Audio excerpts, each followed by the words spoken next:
Welcome to our special coverage of the midterm elections in Northeast Georgia. I'm Maddie Ray. And I'm Caroline Elliott. We're finally at the finish line. Our coverage begins right now. Because people want to see a great governor of Georgia. All eyes are on Georgia tonight. And I think Brian's going to be a great governor of Georgia. As one of the most politically divisive elections in the nation draws to a close. We're going to do it in the name of Stacey Abrams. This election, it is a battle for the soul of our state. I believe in the hearts of Georgia. Join us as our 2018 midterm election coverage begins right now. Live from the Grady College at the University of Georgia, this is a special edition of Grady Newsource. It's been an hour since the polls closed, and since those sealed early votes have been opened, any minute now those results will start coming in. And our team is not only here for you locally, but for the highest contested Georgia's governor's race. The race has been divisive throughout the campaign. And tonight, Democratic candidate Stacey Abrams is in Atlanta, and Brian Kemp is right up the road at Athens' own Classic Center. Our team is live at both locations, so that as the results come in, we can bring you live reaction.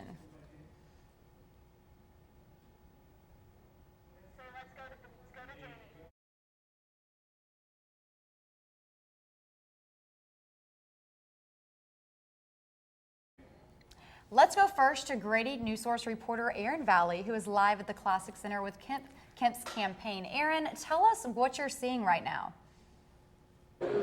Now, doors for Kemp's watch party opened about an hour ago, and as you can see, things are really starting to take off around here. I've already seen a few big-name politicians, including Senators David Perdue and Johnny Isakson. Now, former Georgia governor and current U.S. Secretary of Agriculture Sonny Perdue was here in support of Kemp as well. I had the opportunity to ask Kemp just what the Classic City means to him, and here's what he had to say. Well, this whole area is just, like many areas around our state, is just an awesome place for me to grow up. The opportunities that I've had, you know, that's why I'm running. For Republican gubernatorial candidate Brian Kemp, the opportunities he was given as a child in Athens has set the tone for what he wants for the rest of Georgia. I want those same opportunities for my kids. And Brian Kemp is proud of Georgia. I mean, it literally is the best state to live, work, and raise your family. He spent weeks campaigning around the state with other Republican candidates and office holders, hoping to continue the Republican leadership party members like Attorney General Chris Carr believe to be so vital. For the past 16 years, we have had unprecedented growth in this state. Why is that? Good, solid, conservative Republican leadership. On Sunday, President Trump's last-minute visit to Macon gave Kemp's campaign a jolt of energy. You want to see Georgia prosperity end quickly? Vote for the Democrat. It is a battle for the soul of our state. To win that battle tonight, the Kemp campaign is relying on votes from men, people over 60, white voters, rural voters, and voters without college degrees, according to a poll from NBC News and Marist College. I've had a lot of people stop and say, hey, you got this. That's not the attitude we need to take. The attitude needs to be that we're going to go take this because we want to put Georgians first. Now, as of right now, we are still waiting on the man of the hour. Kemp is expected to speak once he gets here. I'll have updates for you then. For now, in downtown Athens, Aaron Valley, Grady Newsource. Well, thanks so much, Aaron. We're looking forward to checking back with you later. Now, Brian Kemp is spending the night in his hometown. Kemp attended Clark Central High School and earned a Bachelor's of Science in Agriculture from UGA. So we'll see how election night goes for him. So close to his alma mater. Now we go live to the Democratic candidates' headquarters with Grady Newsource reporter Janie Bowman. Janie has been following Stacey Abrams throughout her campaign. Janie, what are you seeing tonight on election night? Grady Newsource was able to talk to Stacey Abrams when she visited Athens back in October, and we talked to her about a lot of her campaign issues, one of which includes education that could affect students.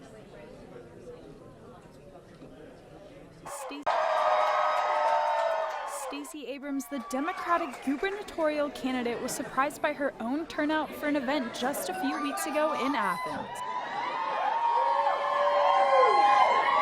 If I'd known there'd be so many of you, we would have gone to the Classic Center.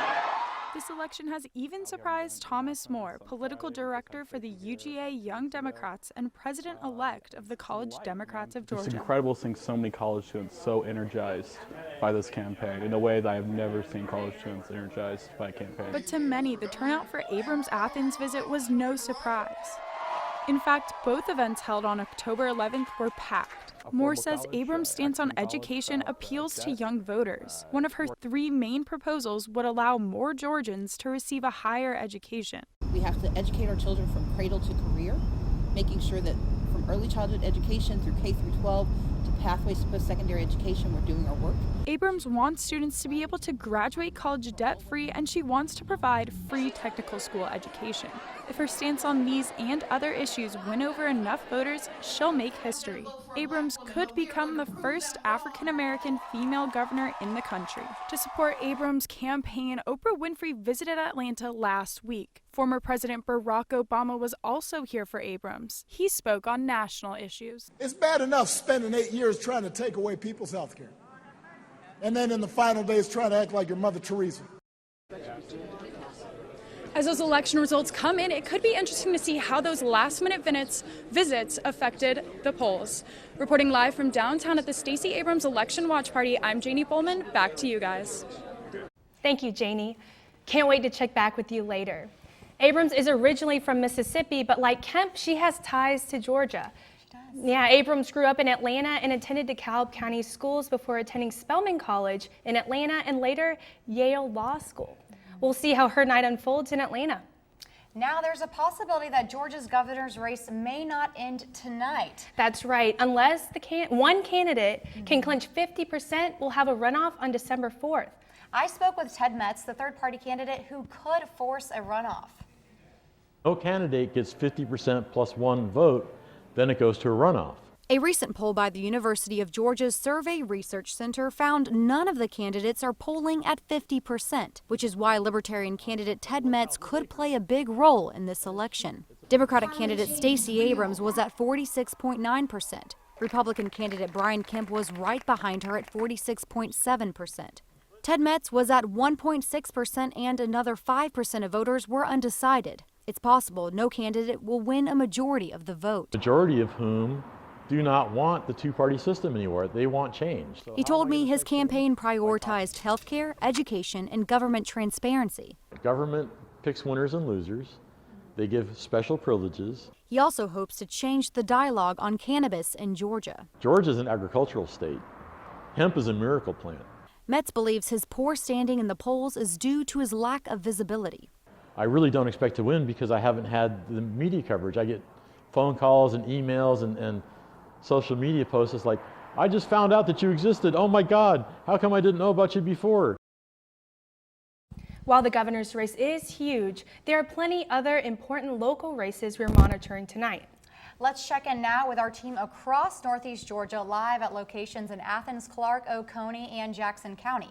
We'll be going to them live all night as the votes come in. But first, we go to Grady Newsource reporter Cheyenne Brown. Cheyenne is live in Athens, Clark County. Cheyenne, what can you tell us about the number of votes cast and how the tally's going?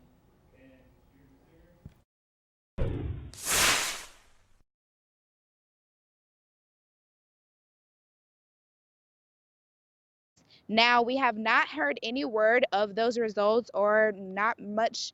And we just see cars pulling in, people coming in, but we haven't heard of those results. But I'll make sure to keep you all updated. And once we get those, I'm Cheyenne Brown, and back to you guys in the studio.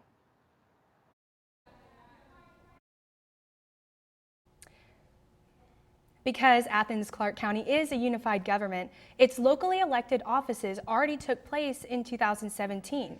So we're talking all of these boards of education, county commissioner posts that we're monitoring in other counties. But just as important tonight, Athens is within multiple battleground races across the state, so we'll be checking back in with Cheyenne throughout the night as we get these results. And a reminder, that includes Georgia House races in districts 117 and 119, as incumbents Deborah Gonzalez and Jonathan Wallace go head-to-head with their Republican opponents. Now to Athens-Clarke County next door neighbor, Oconee County.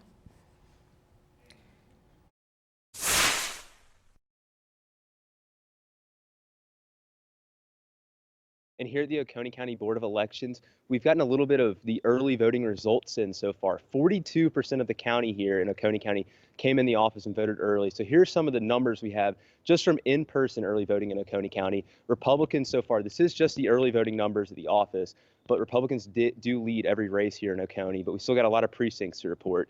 In the governor's race, Brian Kemp had about 70% of the vote, while Stacey Abrams had about 29% of the vote. And then looking at the House District 117 race, Houston Gaines had about 70% of the vote, while Deborah Gonzalez had just over 29%. And then also looking at the State House District 119, Marcus Wiedauer had 69% of the vote, while Jonathan Wallace had 30% of the vote. And once again, we still have to hear from all the precincts. This is just early voting from the office here in Oconee County. And then also, for the Watkinsville City Council elections, all of the incumbents do lead just from early voting here, though. That means Christine Tucker, Dan Matthews, and Marcy Campbell all so far are leading, but that is just so far from early votes here in Oconee. We still have to hear from the precincts, and those votes will be totaled tonight, and we will let you know as soon as possible. Thank you, and back to the studio. Thank you, Ross. A lot can change in one day, so we'll be interested to see how not only Oconee votes, but who will come out victorious in Oconee's Board of Education and Watkinsville City Council. Also in our coverage, Jackson County falls under U.S. District 9. Incumbent Doug Collins is running against Democratic challenger Josh McCall. We'll have results from that congressional race and other races that matter to Jackson County. Reporter Ashley Buda is there now. So Ashley, what can you tell us?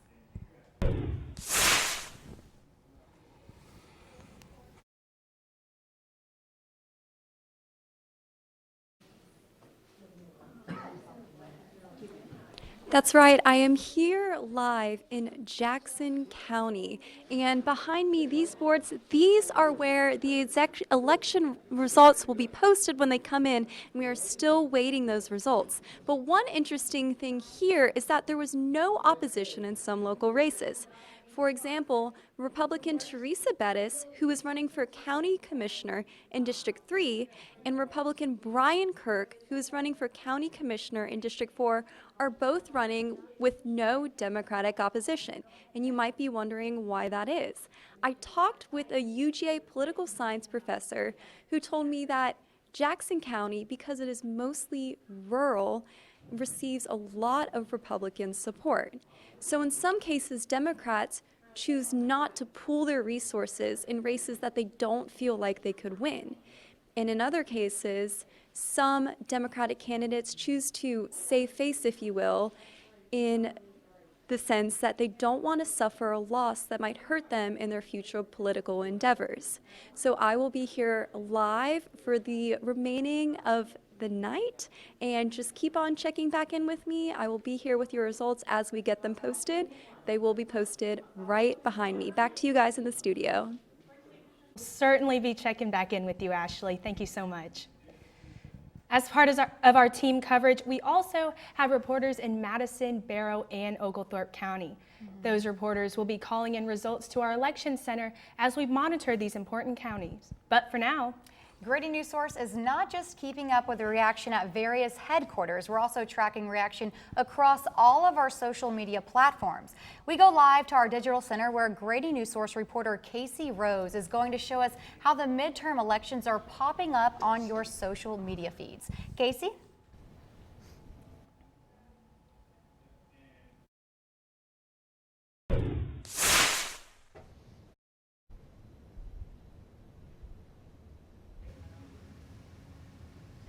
Facebook and the elections is a combo that doesn't exactly have the greatest track record.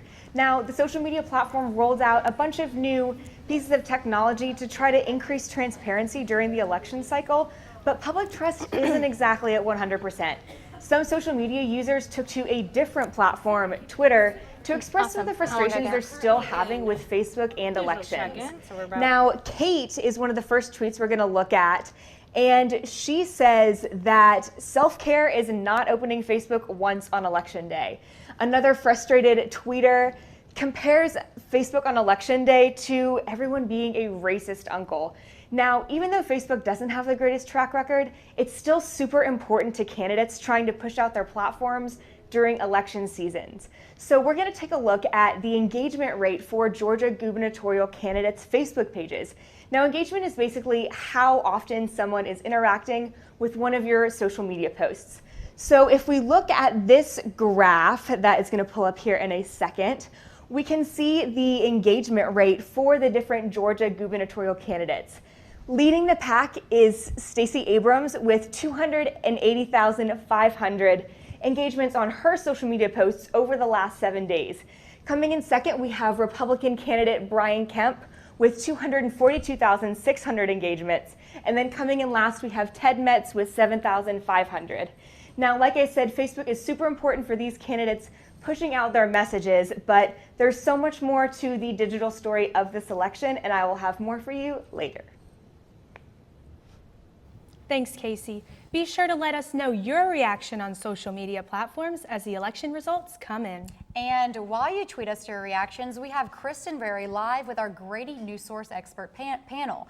They will help break down this election night for us. Kristen?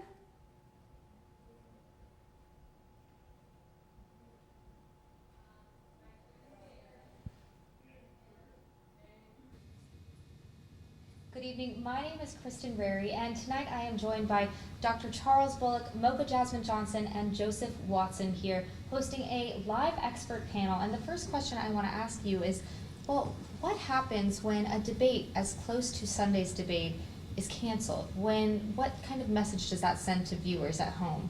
I think that anytime you have a last-minute change to a schedule like that, or someone effectively pulling out of a debate, it becomes part of the narrative. And I think you see both candidates, both campaigns attempting to fold that event into the narrative, with Stacey Abrams kind of reflecting it, tying it back to her narrative that Secretary Kemp does not follow through on his commitments, and it's kind of part of her narrative, one of her messaging frames, and so she uses that. And so whenever you do something like that, whenever your opponent in a campaign does something, you always want to try and tack it back to one of your prevailing messages. And so what would happen in a communication strategy? How would you try to spin that if you were in charge of a campaign?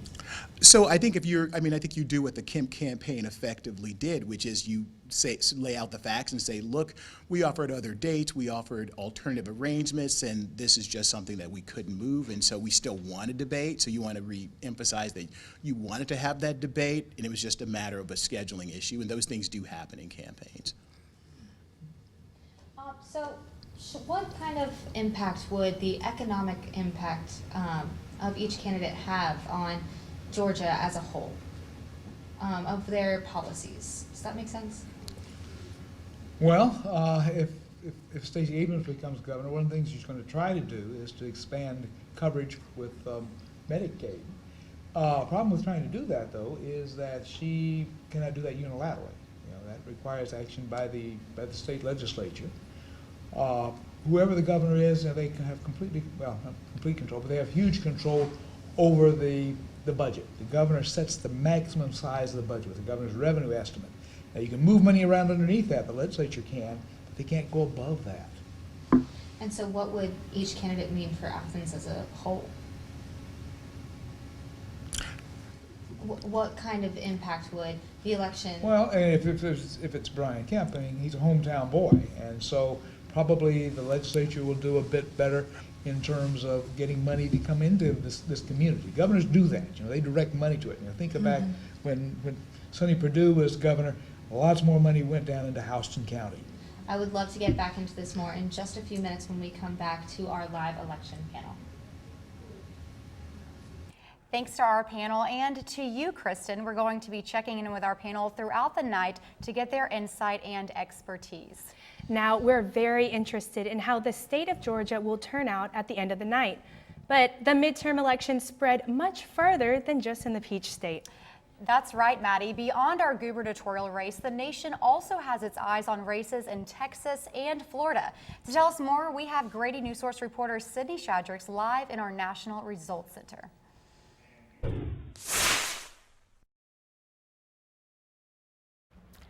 Hi, Northeast Georgia. I'm Sydney Shadricks here with everything you need to know about the national elections. Now, the question on everyone's mind this year, of course, is whether or not Republicans will remain in control of the Senate and if Democrats are going to flip the House. So let's go ahead and start with talking about the House of Representatives. As of 8/17, there are 27 Democrat seats up right now and 21 Republican seats. But there are 386 seats left to be called, and our results are coming in quickly, so I'm going to keep you posted all night. One of those races to watch is going to be Virginia's second district. Right now, the Republican is actually in the lead. He's our incumbent, Scott Taylor. He leads the way at 52%.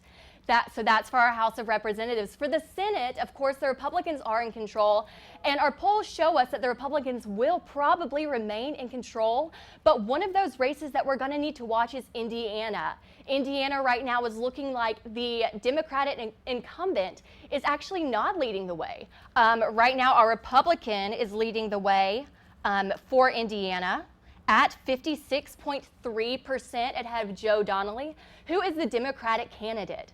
So we have several of these toss-up states, both in the House of Representatives and in the Senate. So as we continue on through the night, I'll keep you posted on what's happening on the national level, and how Georgia is looking to affect the national level as well, and which states are going to turn red and which states are going to turn blue.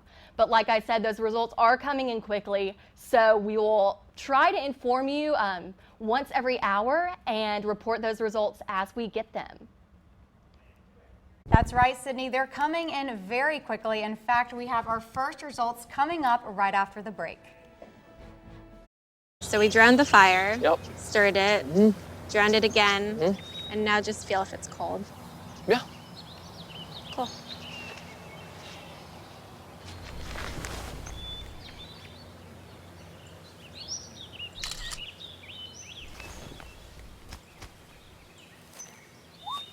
Smokey just gave me a bear hug.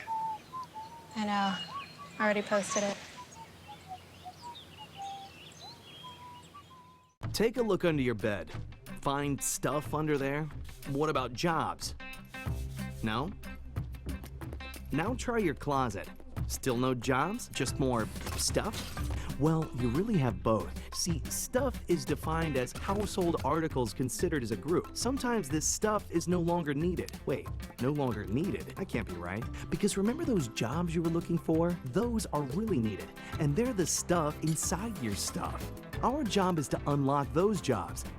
And it starts when you donate your stuff to your local Goodwill. Here's how we do it. When you donate to Goodwill, we sell your stuff to provide job training for people right here in your community. So just by teaming up with Goodwill, you help create jobs. And isn't that worth parting with the leftover keytar from your 80s cover band? Goodwill. Donate stuff, create jobs.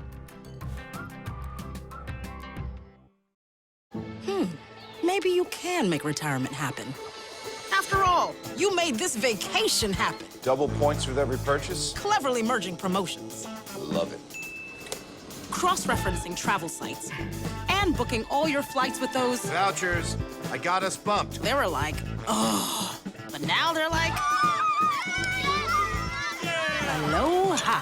You aced this vacation. Now get the tips you need to get on track at aceyourretirement.org.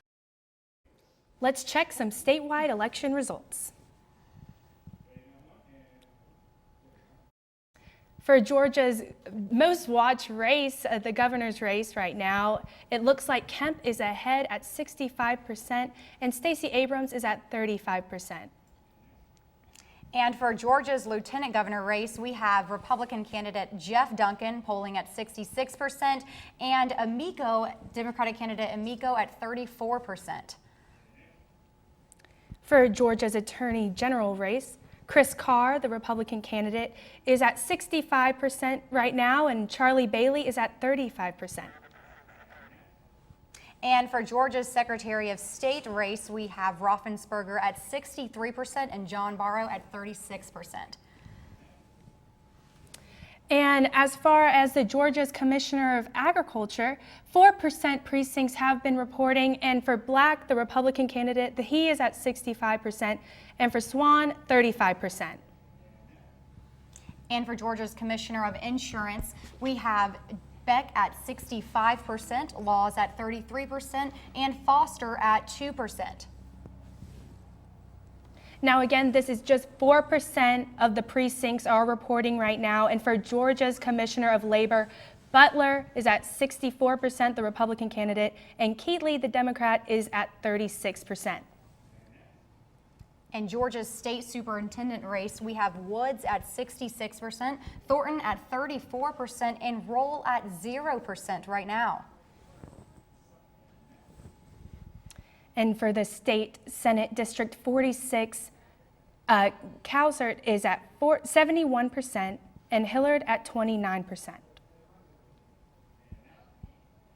In State Senate District 47, Ginn at 82% and Johnson at 18%. For U.S. House District 9, Collins, the Republican candidate, is at 81% and McCall 19%. Last but not least, District 10 U.S. House race, Jody Heiss is at 67% and Johnson Green at 33%. And notice here, it's only 8% of the precincts are reporting right now. All right, now let's hear from our panel on this Year of the Woman as we want to see results.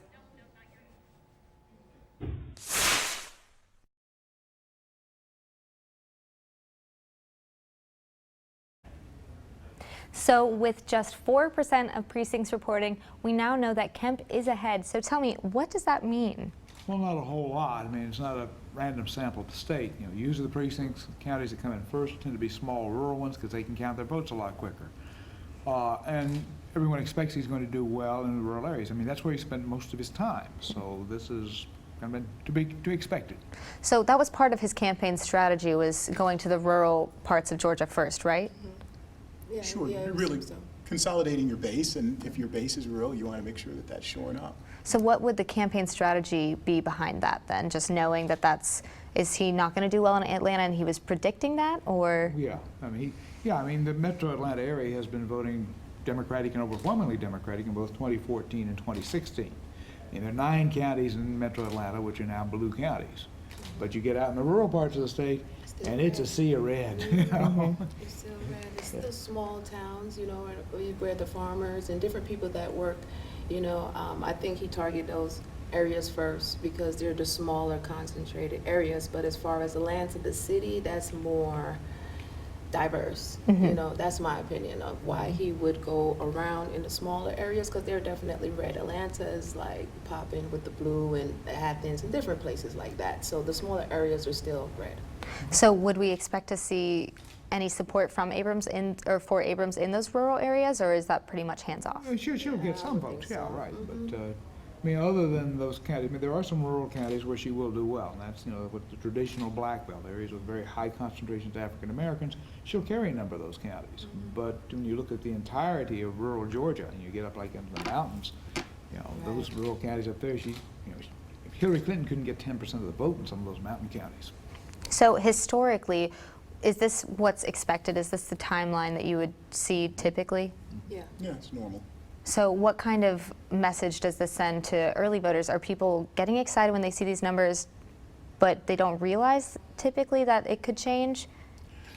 Some people, I think that, you know, depend on how educated you are with watching, you know, the different voting years of voting coming in. So you get excited and you think that it's a win, but if you've been a part of the process and watching it for a while, anything can happen between now and the end. It could just completely change. And I think it's also because of those rural counties, like the smaller areas, you know, being counted already. So we still have the bigger cities to look at.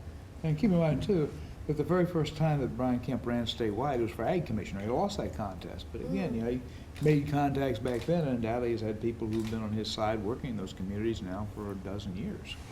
So what kind of timeline should we expect to see tonight? If only 4% are reporting now, what counties will be coming in next? When do the large counties start rolling in?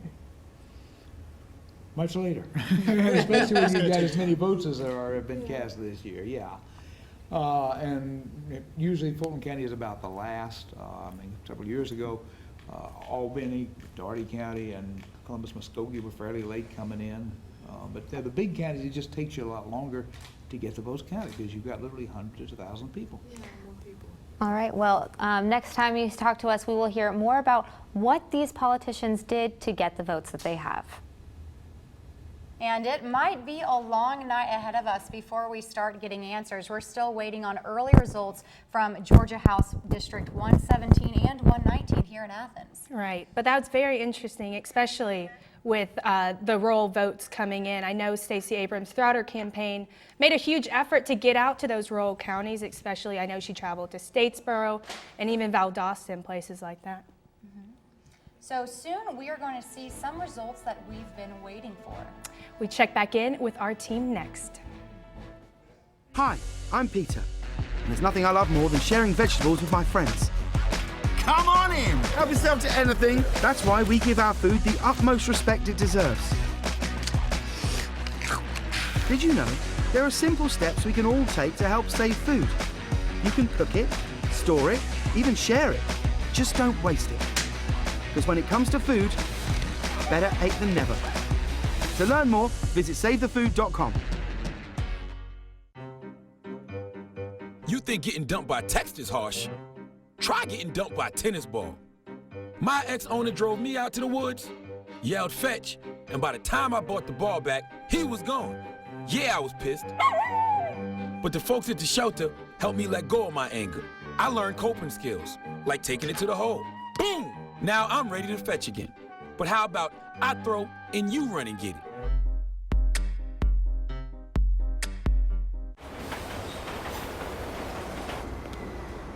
Attention travelers, next Tuesday a major power outage will cause complete chaos throughout the city. Food, water, and phone service will be in short supply.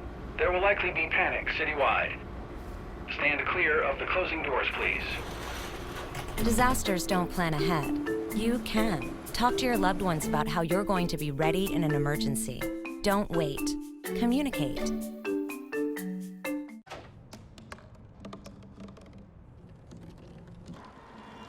Everybody has a dream.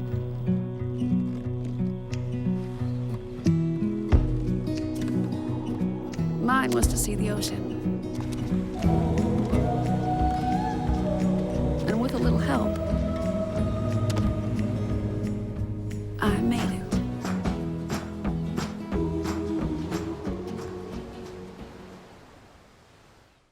Welcome back, Northeast Georgia. We do have some new results we'd like to share. We are still monitoring your votes on this election night, so. Let's check in with some of those results now. I know 9% precincts are reporting now, and for that governor's race, the Republican candidate Brian Kemp is at 65% and Stacey Abrams at 35%. So, I mean, you know, it's the most watched race, namely in the nation. Yeah, but second in command is also important. Georgia's lieutenant governor race. We have Jeff Duncan at 82% and Sarah Riggs Amico at 34%, and it looks like the margin in between them is getting bigger. Right. And for House District 120, Rhodes is at 73% and Hoggs at 27%. Madison County Commissioner District 5, Doster at 77% and Verheyen at 23%. Well, let's check in with Cheyenne Brown now, who's been following a race where the incumbent has his first challenger in over 4 years. Cheyenne?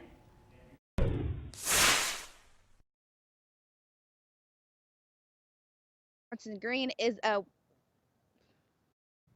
Democratic nominee for Georgia's 10th district. Tabitha Johnson Green is a nurse from Washington County who has no prior experience in politics, but she's taking her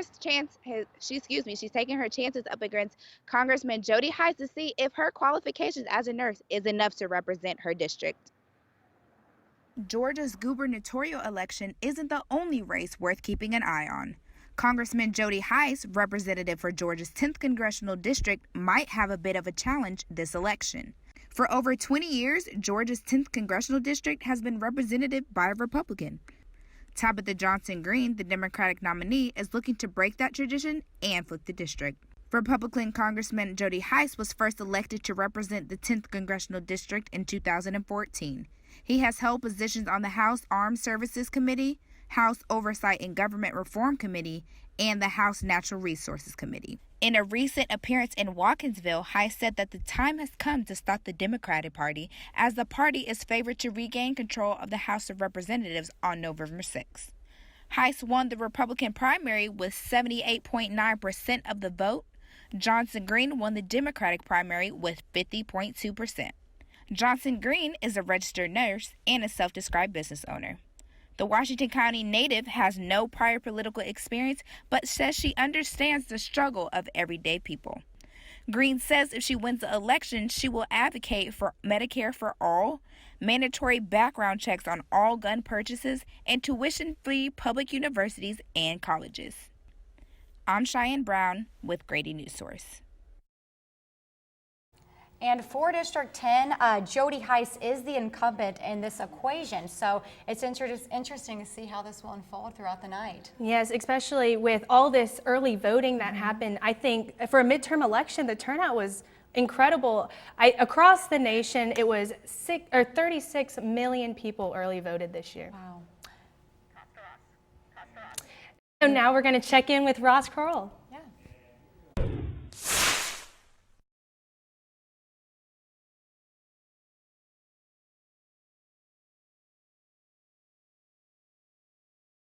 Here at the Oconee County Board of Elections, we're still waiting on a lot of the state election information to get in and the House district results as well. But we have found out that all of the incumbents in the Watkinsville City Council did win once again, so they will be keeping their spots. That means Marcy Campbell, Christine Tucker, and Dan Matthews all won the elections in their Watkinsville City Council races, and they will continue serving on that. Back to you guys in the studio. Going to check in with Ashley Buda at the Jackson County Board of Elections. Ashley, do you have anything new for us?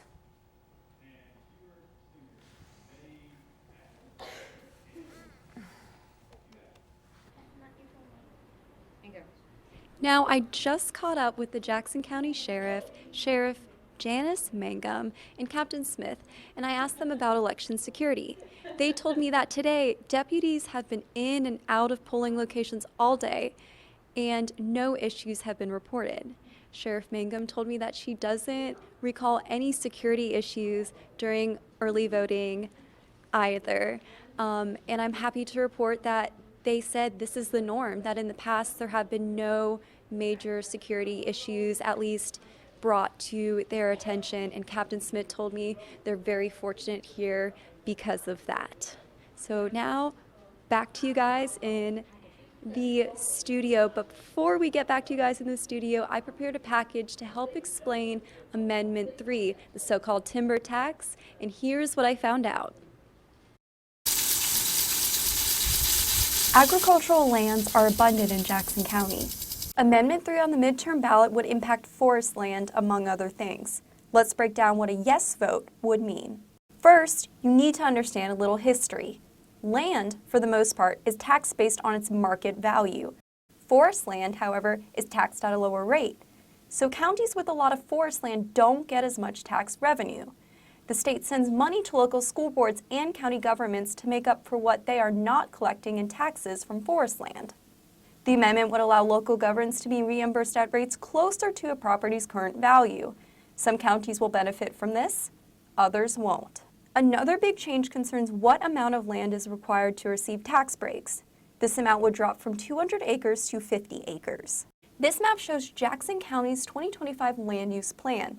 The light green areas show what is intended to be agricultural or forestry land. The president and CEO of Georgia's Forestry Association feels a yes vote on Amendment 3 is imperative. Amendment 3 is very important to keeping Georgia the #1 forestry state in the nation. But the fate of Amendment 3 is up to the voters.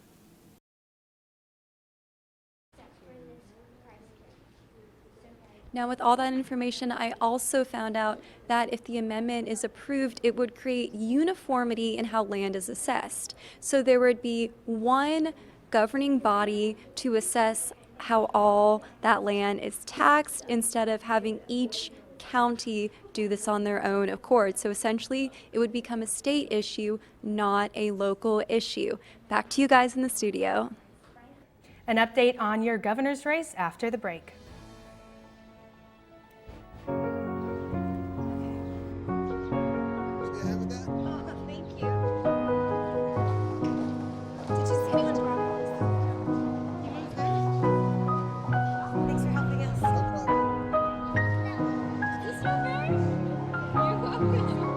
We'd do anything for kids.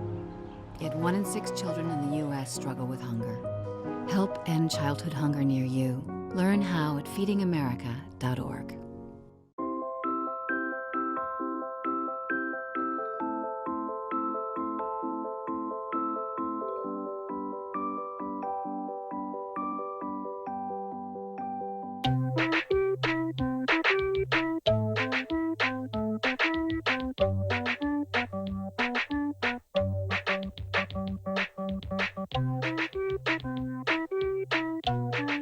Start a story. Adopt at theshelterpetproject.org.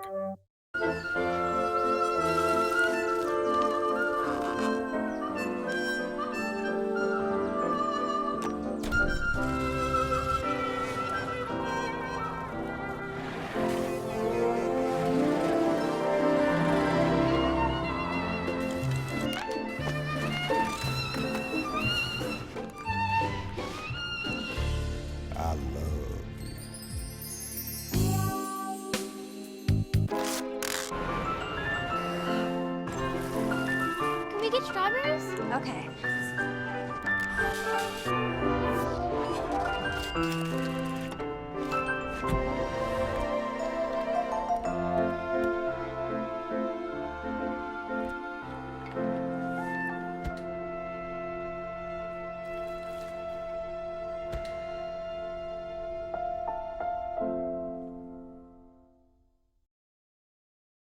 We're getting new results for Georgia's governor's race, and for the first time, seeing third-party candidate Ted Metz. Yeah, this is 11% precincts reporting right now. Kemp is at 64%, Abrams is at 35%, and third-party candidate Ted Metz is still at 0%. Now with those results, let's check in with Erin Valley. She's live at the Classic Center with the Kemp campaign, and let's see what's going on over there after these results come in. That didn't make any sense. Now, the energy in here is pretty lively. I was just told that Kemp now has 64% of the vote. Now 11 precincts have reported results so far, and the party is underway. I've still got plenty of people filing into this ballroom on my right. Now, conservative blogger and radio host Eric Erickson just introduced Senator David Perdue moments ago, and the first thing Perdue said when he hopped on stage was that the year is 2018 and Hillary Clinton is not our president, and that made this room happy enough. So like I said, the energy in here is pretty lively, but buckle in. 11% of precincts are reporting results right now, and especially given the technical difficulties in Fulton and Gwinnett counties earlier today, it's going to be a long night for results. Good thing is we'll be bringing these to you until 11 o'clock, so stay with us. In downtown Athens, I'm Erin Valley, Grady Newsource. Wow, a long night for sure, but that looks like some great energy. Right. Next, we go live to Grady Newsource reporter Janie Bowman, who is live at the Abrams headquarters in Atlanta. Janie? I'm here at the Abrams Election Watch Party, and though Kemp is polling with 11% of precincts and he's in the lead, the mood here is not down. That's only 11% of precincts in right now, and you can hear the screams and the cheers of the people and the supporters here for Abrams. And again, as more people start to move in, doors only opened 15 minutes ago at 8:30, and people are starting to pile in. And we've also seen Stacey Abrams tweeting that not all polls are closed. There's locations locations in both Gwinnett and Fulton counties, some open until 9, others open as late as 10 o'clock to make sure that all of those voters can cast their ballot in this potentially historic election where Stacey Abrams could become the nation's first female African-American governor. That's the update I've got for you right now. I'll have more later. I'm Janie Bullman reporting live from downtown Atlanta. Back to you guys. That's right, Janie. History could be made tonight. Thank you, and let's see what our expert panel has to say about the night so far.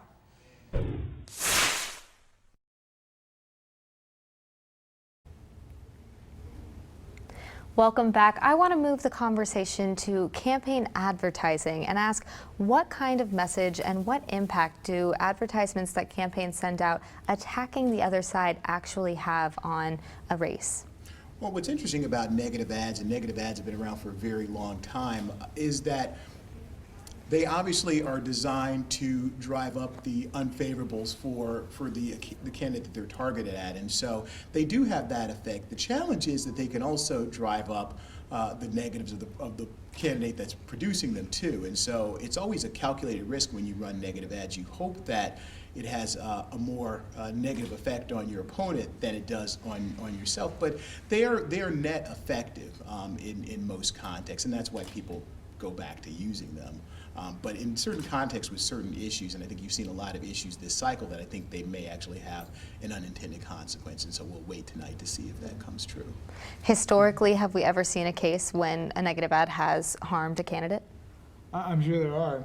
Maybe you can give an example. I can't. Sure. You know, there was in when George Allen ran against Webb in Virginia, he used very negative ads against him.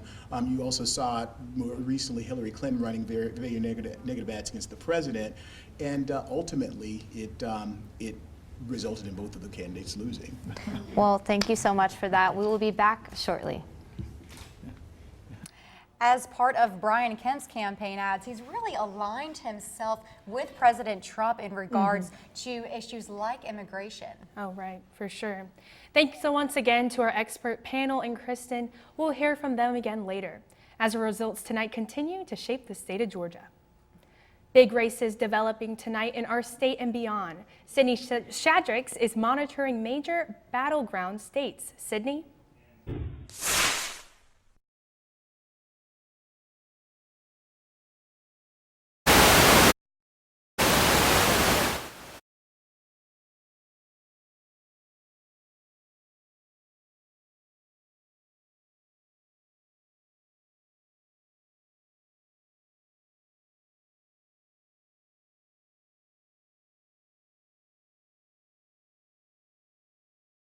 We're going to keep going. Little mic trouble there, but we're good to go. We see that the Republicans are in the lead right now for the House of Representatives, even though we think the Democrats might come back. Now let's talk about what's happening in the Senate and those two races that we said we need to watch in the Senate. So for Florida, that's Rick Scott, who is the Republican Party. And then we also have Joe Donnelly, who is the Democrat and the incumbent. But right now, the Republican Party is in the lead. Also, in the state of Georgia, our race is going to be very important with Lucy McBath and Karen Handel. We're still waiting on those results, but we'll keep you posted as we get those in to see how that affects the national level. Back to you guys. Thank you, Sydney. And now we're going to check with our statewide results coming up.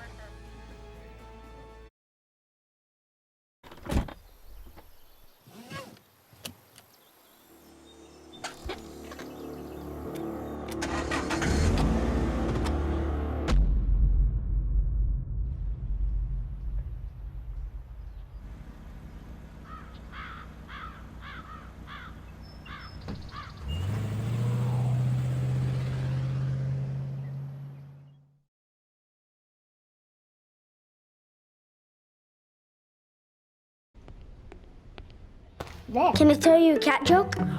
Just kidding. Why did the girl ask the mushroom to dance? Because he was a fun guy. What do you call a pig that knows karate? Pork chop. So how does a tissue dance? Put a little boogie on it.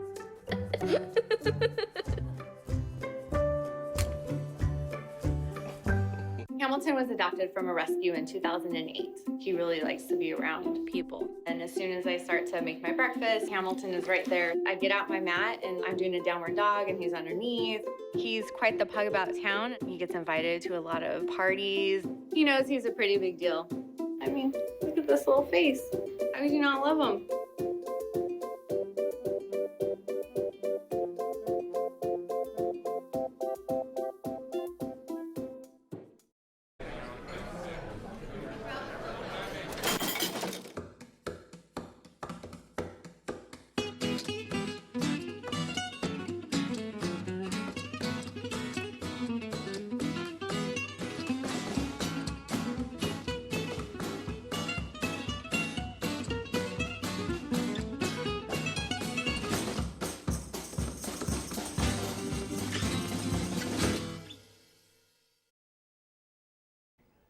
We got more results for you in many of these statewide races, including Lieutenant Governor and the new Secretary of State and Attorney General. Also, Insurance Commissioner, Agriculture Commissioner, and Labor Commissioner, and Georgia's State Superintendent.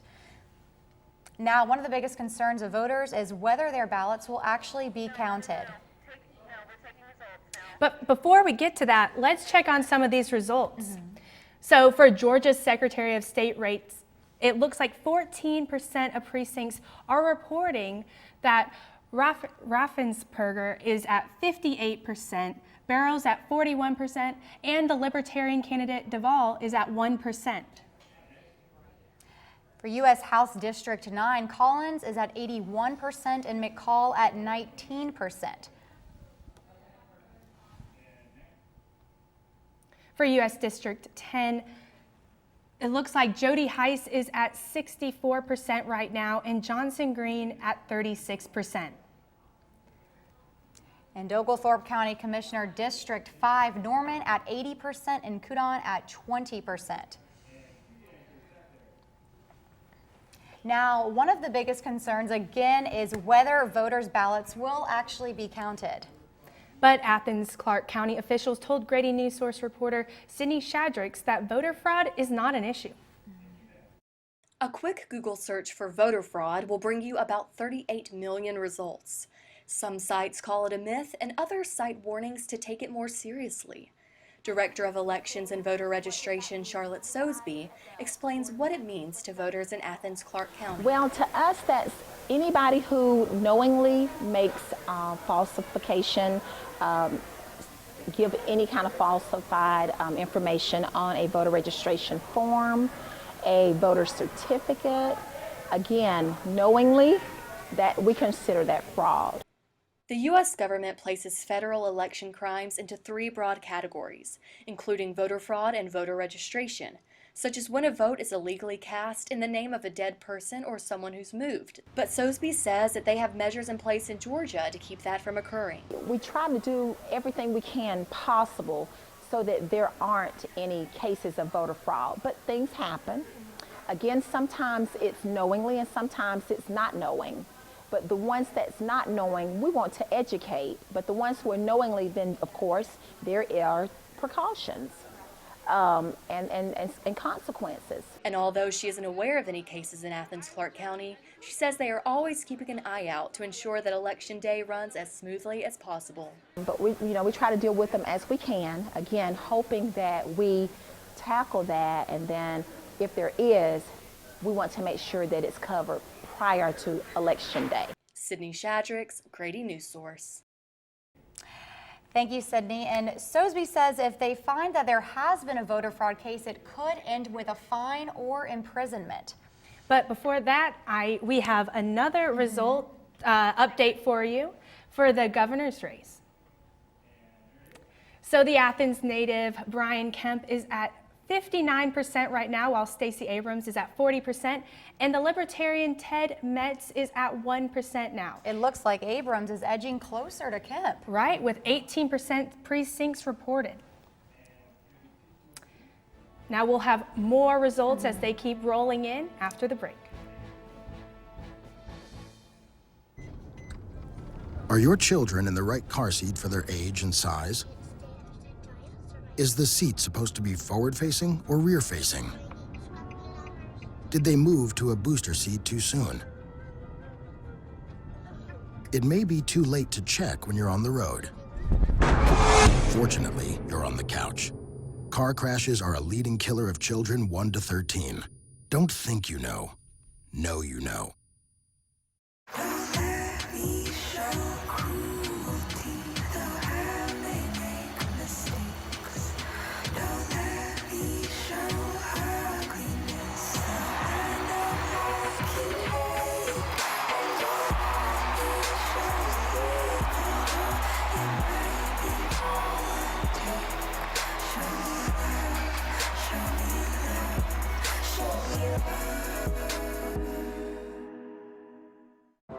I'm a single mother, and I was the main one working, so I never thought that I could go back to school, you know?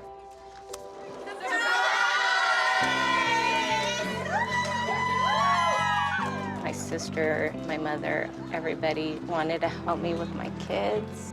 I could not have gotten my diploma without my family. Find free adult education classes near you at finishyourdiploma.org.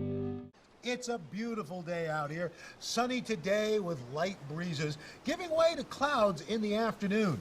We could see some light precipitation to moderate precipitation later on, followed by powerful storm-like conditions. 90-mile-per-hour winds are expected. Authorities are asking everyone, stay indoors. Come on, that's it. Let's go.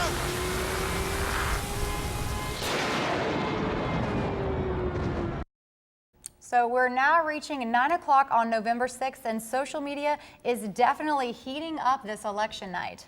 Our digital producer, Casey Rose, has what is moving to the top of your feed as we get closer to final results. Casey?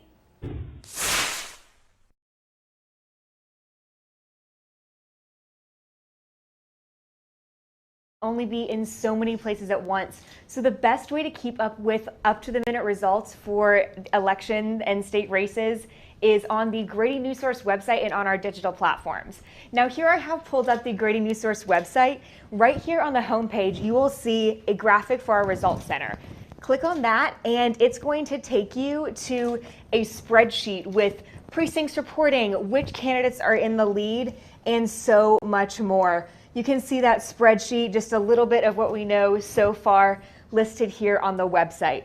Also, if you're following us on social media, you've seen us push out links to articles that give in-depth election coverage to issues you care about, backgrounds about the candidates, and so much more. So keep following us on digital. Thanks so much, Casey. And we'll be right back after the break for more midterm election coverage. Just stay with us. Here and coming back to school. I'm a 40-year-old man that walked in there to get his high school diploma. It was very hard for me, but one of the teachers was Miss Araceli. She gave me direction. Every single time I had a question, she'll put down whatever she's doing and she'll sit there with you until you get it. 50% of getting your high school diploma is walking through those doors. The other 50% is doing the work. Find free adult education classes near you at finishyourdiploma.org. Is your family in need of more quality time together? Hello, I'm Dr. Spruce. Nature is best enjoyed together. So bring the whole family to discover all the bonding and stress-reducing benefits parks and forests have to offer. Visit discovertheforest.org and trade in phone time for family time. Birds, squirrels, chipmunks, grass, worms, bugs, trees, rocks, and other objects in nature cannot talk. If you'd like to have a conversation while visiting nature, you will need to bring humans along. We strongly recommend starting with your family.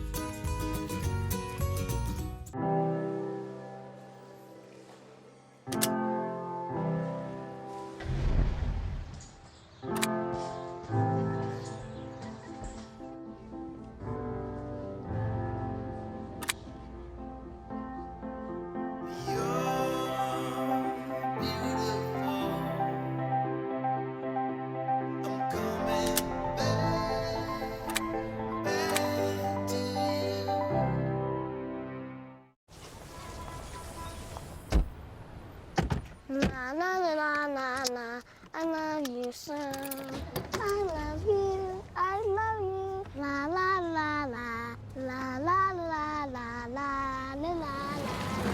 We're here. Yay!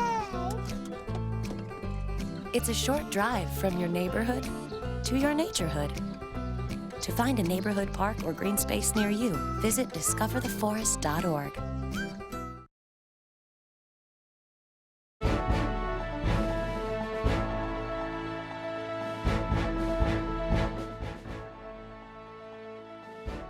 It is now the top of the hour, and we're back with your Grady Newsource special election coverage.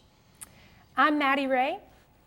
And I'm Carolyn Elliott, so let's get right back to it. It looks like we have an updated results for our governor's race. Let's check them out. Right now, Kemp is at 59%, and Abrams is at 40%, and Metz is at 1%. Right now, 19% of precincts are reporting.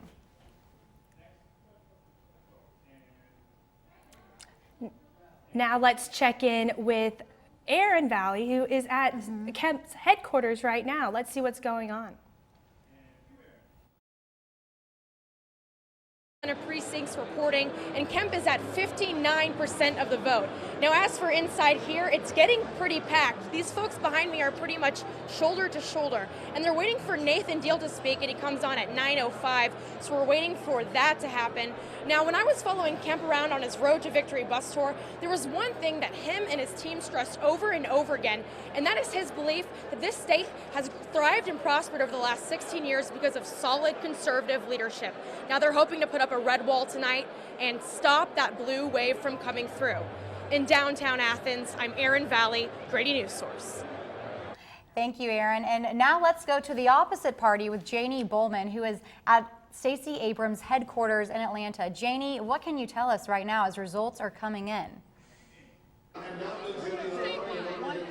We're now at 19% of polls reporting right now, and Kemp is still leading with those numbers. He's at 59% with Stacey Abrams at 40%, and Ted Metz, the Libertarian candidate, is polling in at 1%. We've got a loud noise going on around us. If you take a look, it's gotten a lot more filled in this election night watch party. There's a lot of people here, and people are starting to get excited, clapping and cheering as you hear other states announcing their election numbers and who is going to win those states. People are getting excited. That's the update I've got for you right now. Back to you guys in the studio.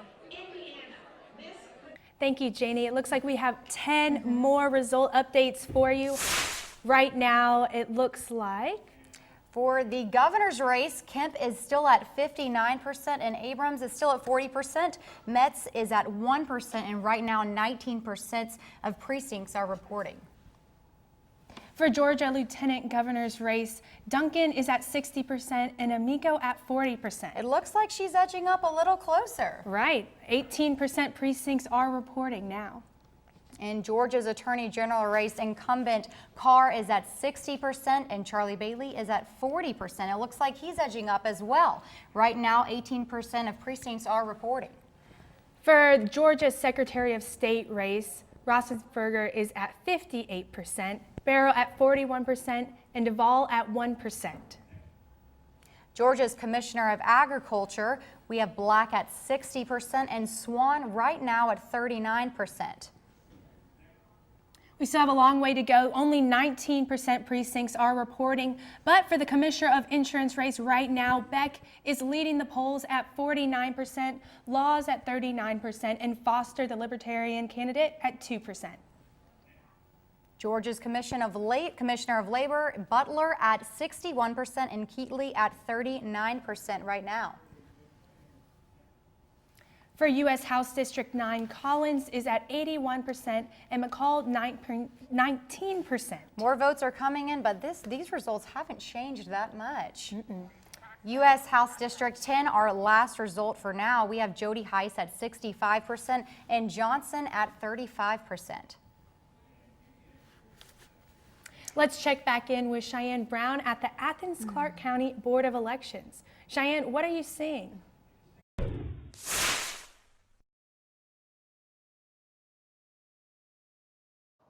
Thanks, guys. As of right now, no results have been released, but we've been told to keep an eye out on the Secretary of State's website. We also were told that the results should be released by 10 p.m. So hopefully within the next hour, I'll have those results for you. I'm Cheyenne Brown. Back to you guys in the studio. All right, well, now we're going to toss to our reporter, Ross Kroll in Oconee County. But first, we're going to toss it to this package.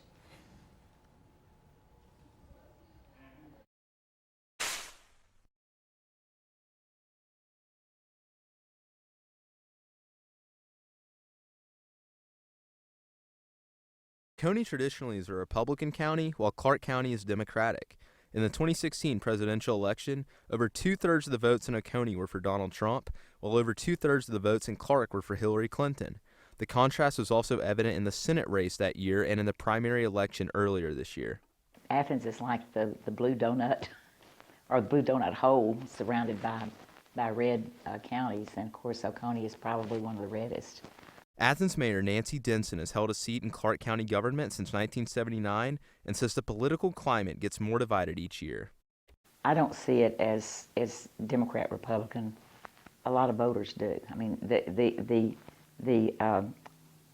Democrat and Republican identifications have become so polarized. Denson says she had to keep that in mind while campaigning. In the past, it wasn't something she worried about, but when she first ran for mayor in 2011, she noticed the change. First time there were 5 candidates, and it was who's the best Democrat, who's the real Democrat, you know. And then, of course, by the time I ran for the second time, the divisions were even greater. John Daniel, the chairman of the Oconee County Board of Commissioners, says he's realized the two parties have more in common at the local level than most think. Where the real division starts is at the national politic level. Just like when you're running for the state house or state senate, when you start talking about expanding Medicaid, and you kind of get into the big picture stuff. We're going to go live now to Ross Kroll at the Oconee County Board of Elections.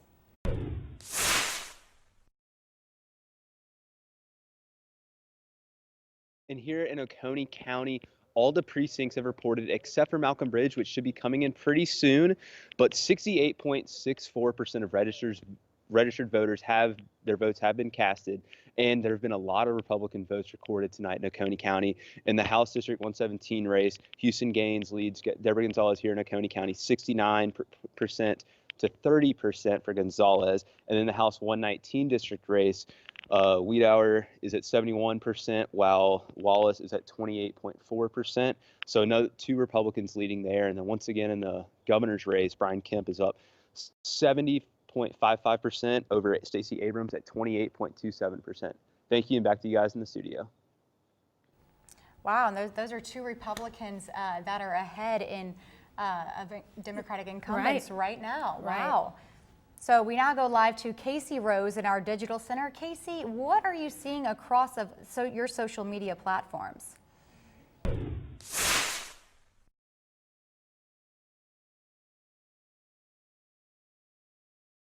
Parts about voting in elections is those Georgia peach stickers.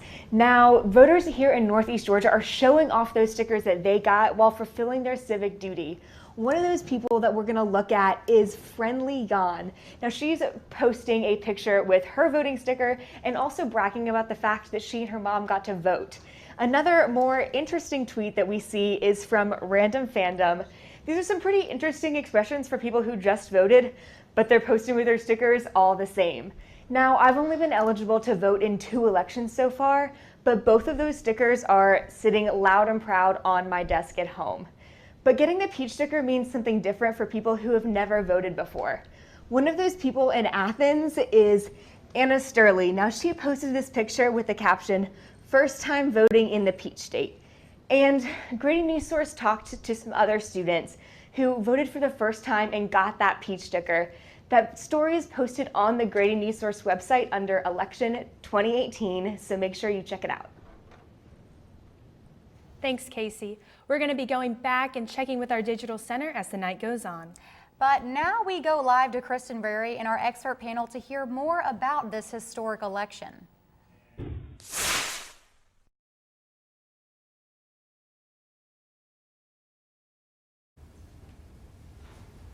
Welcome back to our live expert panel. I want to ask you guys about immigration, talking about, we've seen Kemp cause controversy with his Round Them Up campaign, and we've seen Abrams cause controversy on the other side by being accused of telling undocumented immigrants to vote. So what does that mean? What would these candidates' immigration policies do to the state of Georgia? Well, the immigration issue is particularly important among Republican voters. I mean, it's probably their top concern, so it's not surprising the Republican candidate is going to take a hard-line stand on that. It's simply less significant than, say, health care and some other things on the Democratic side. I think the thing you always have to think about is, and it's always fascinating to me when you see the issues people campaign on, I mean, in large part, there is a question of sanctuary cities, but much of the policy that governs immigration is federal policy and not necessarily state policy. And so it's obviously an issue that appeals to base, but you know, there's not as much that that a governor can do on immigration policy than, you know, a president or a senator or a member of Congress can. So is there a lot of activism in Athens about ICE? I know a few months ago there were several protests about ICE. What has that been like? I mean, in Athens, there's been a lot of activism around the immigration issue. So there's a lot of pushback, and I think it's a deep-rooted problem. It's a complex problem. A lot of us don't have the full understanding of it, but also you don't want to see people sent home or mistreated because of their immigration status. You know, so I think both candidates. That's definitely a big issue that tugs on different people's heart in different ways. So with the candidates, one rounding them all up, one saying, you know, vote, it's going to definitely make a difference on who supports, you know, how the constituents support each candidate. You know, while the two have very different views on it, after all, a lot of this is going to be set by the legislature. And so Abrams is going to have to deal again with the Republican legislature, and so she might want to modify some of the stands that have been taken in the past. It may be hard for her to do so. Yeah. So one last question I want to ask you guys. What is your prediction right now with what we've seen so far tonight? We know Kemp has been ahead in the smaller rural counties. What would you predict happening by midnight, 1 o'clock this morning?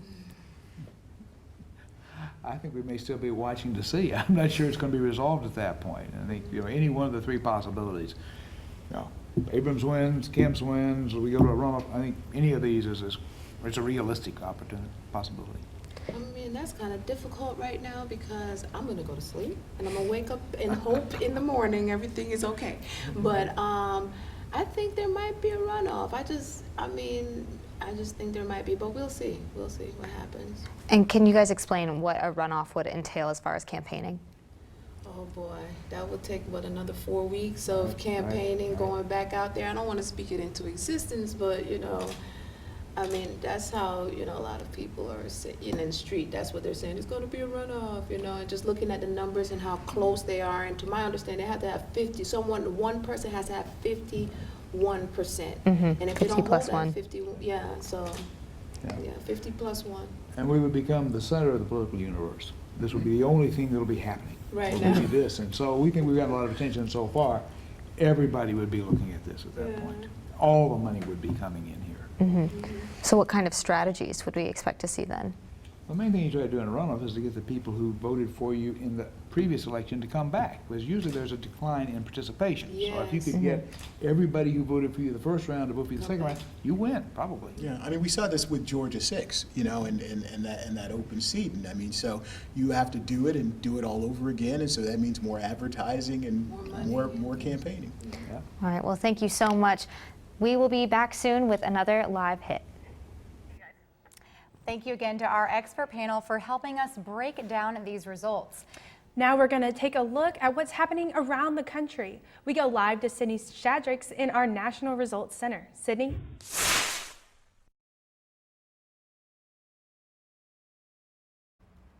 All right, guys, we're going to start with our updates for the Senate because we've had some important developments. The Republicans have gained a seat in the Senate because Mike Braun has flipped Indiana by 53.9%.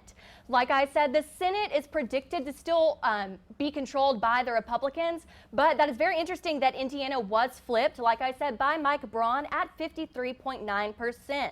Other states that are red in the Senate now include Tennessee, Mississippi and Wyoming, and other states that are blue in the Senate, New Mexico, Minnesota, and Wisconsin, and a lot of the states in the Northeast, of course.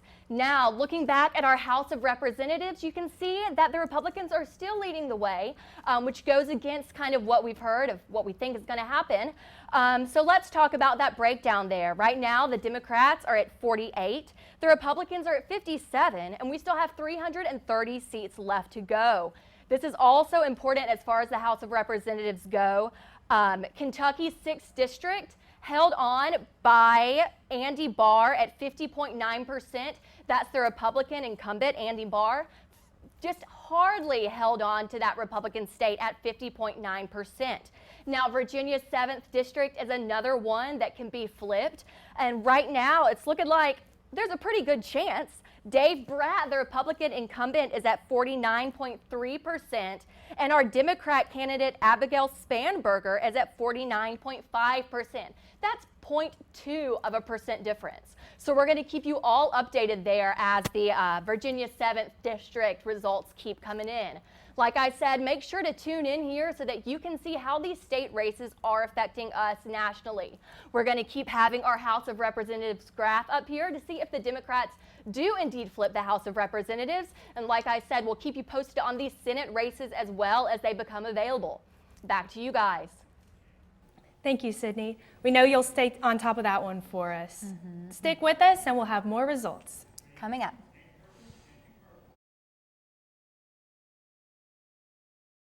Expect when you're expecting. Like here. A teenager. Today, I'm going to show you how to teen-proof your home. First step, hide the car keys. Preferably somewhere they would never look. Challenges will come up. Be ready for them. Hi, honey. Ready for the... Mom, you don't use mannequins in the mannequin challenge. You don't have to know it all to be a perfect parent. Thousands of teens in foster care will love you just the same.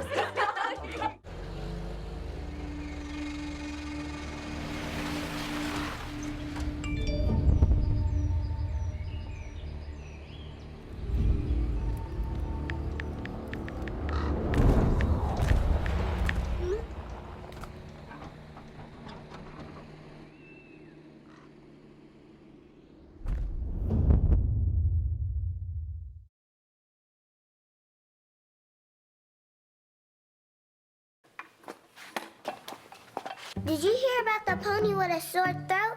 He was a little horse. Can I tell you a cat joke? Just kidding. Why couldn't the Wait, why was the basketball court all wet? Why? Because the players kept dribbling all over it. Where do cats go on vacation? New York.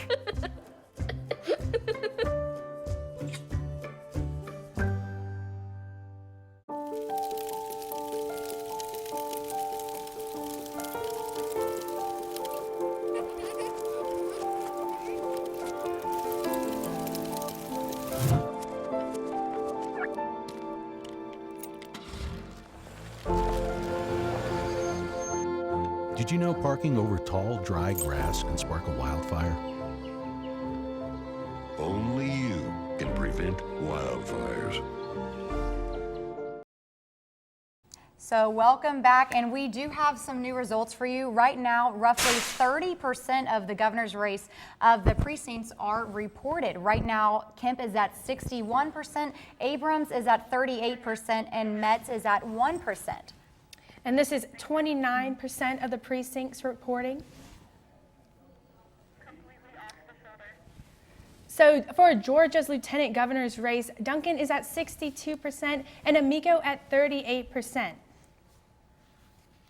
Georgia's attorney general race, Carr is at 61% and Bailey is at 39%. Again, nothing in those results are really changing right now. No, but there's still a lot more results to come. We're only at 30% reporting right now. And for U.S. House District 9, Collins, the Republican candidate, is at 82% and McCall is at 18%. And U.S. House District 10, Jody Heiss at 65% and Johnson at 35%. And for the State Senate District 46, Calcert is at 75% and Hillard 25%. State Senate District 47, our very last result for you tonight, are right now. Ginn is at 81% and Johnson at just 19%. And we'll continue to be getting those votes in and reporting them out to you. But after being on last year's ballot for a special election, the seat for Georgia House 117 is up for grabs once again. Grady Newsource reporter Brian Cafferty tells us incumbent Deborah Gonzalez is fighting off a challenge from Houston Gaines, her opponent the last go-around. Georgia House District 117 covers sections of 4 counties: Jackson, Barrow, Oconee, and Clark. The seat is currently held by Deborah Gonzalez, the Democratic incumbent in this year's race. Gonzalez entered the House as a first-time legislator in 2017 after flipping the seat from red to blue in a special election. She says this year's race has been an entirely different experience. Georgia is going through electing not just a governor and a lieutenant governor, but a whole slate of statewide candidates. Key issues in Gonzalez's platform include expanding Medicaid in Georgia and increasing state protections for workers. The Republican candidate for the District 117 seat, Houston Gaines, is also a relative newcomer to state politics. He ran against Gonzalez in the 2017 special election, but lost by less than 10% of the vote. Gaines has been critical of his opponent throughout her first term. He has accused her of being an ineffective legislator. We need someone who's in those conversations that's going to actually go and fight and make a difference. Gonzalez fired back at Gaines' comments, saying she is fighting for her district. My focus is on my issues. My focus is on the people of this community. Gaines' platform is focused on economic goals, advocating for rolling back state regulations on business and lowering the state income tax. That's something that I think will help our businesses continue to make Georgia the #1 state in which to do business. We'll know whose plans resonated the most with voters later this evening. Brian Cafferty, Grady Newsource. You'll also find a boozy box at the bottom of your ballot.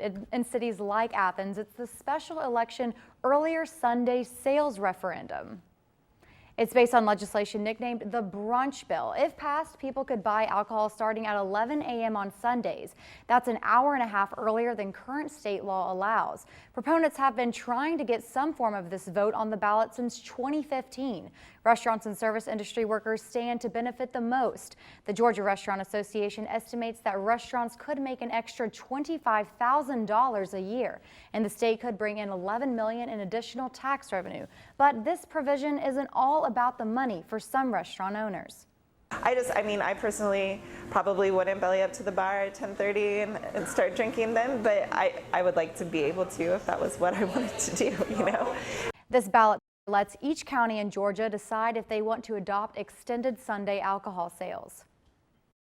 After the break, we'll check back in with Jackson County and how the election is playing out across the state and nationwide.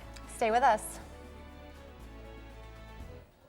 That the projections need to be flood next Thursday? Seriously? Thursday? Can't do that. This is really inconvenient. I have yoga that day. I have no time for this. So. I can't do Thursday, but I can do Friday. Disasters don't plan ahead. You can. Talk to your loved ones about how you're going to be ready in an emergency. Don't wait. Communicate.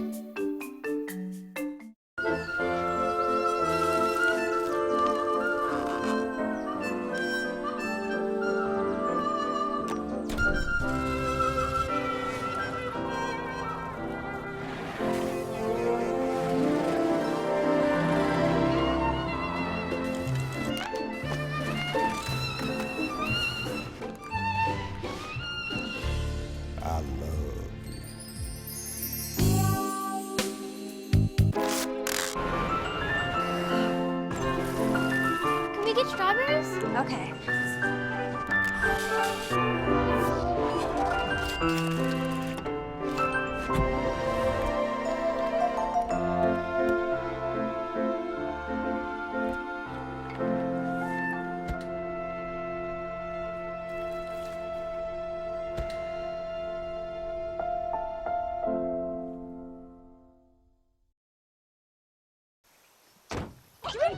They'll test you. Try to break your will.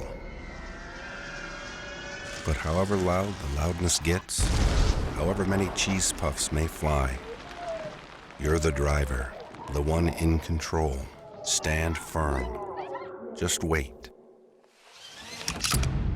And move only when you hear the click that says they're buckled in for the drive. Never give up till they buckle up. Welcome back, everyone. I know we were just talking about that District 117 race, and we have result updates for you. For that race, Houston Gaines is at 71%, and Deborah Gonzalez is at 29%. And continuing with the results, Campbell in Watkinsville City Council Post 3, Campbell is at 61% and Brannon at 38%. And continuing with Watkinsville City Council, but Post 4, Tucker is at 53% and Link at 47%. Watkinsville City Council Post 5, Matthews at 51%, Morgan at 28%, and Mayberry at 20%. And that is our last result that we have for you right now, but we want to take it to Ross Kroll in Oconee County to tell us more.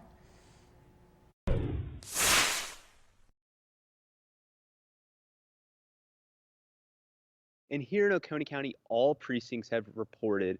So the election is still unofficial, and they have to approve everything on Friday with certification at 5 p.m. But all precincts have reported here in Oconee County. I've got some results for you. And Watkinsville, all of the incumbents won in the Watkinsville City Council race. That means Christine Tucker, Dan Matthews, and Marcy Campbell all won their respective races. Also for the governor's race, Brian Kemp is up about 70% to Stacey Abrams at 30%. And then looking at the State House 119 race, we had Marcus Wiedauer at 70.96% compared to Wallace at 28.99%. So he's leading a lot in Oconee County. And then also looking at the State House 117 race, Houston Gaines came in with almost 70% of the votes, while Deborah Gonzalez had a little bit above 30% of the votes. So very red turnout here in Oconee County, and 75.47% of registered voters came out to vote in Oconee. So we're still waiting to hear from the rest of the state, but everything is done here in Oconee County. Back to you guys in the studio.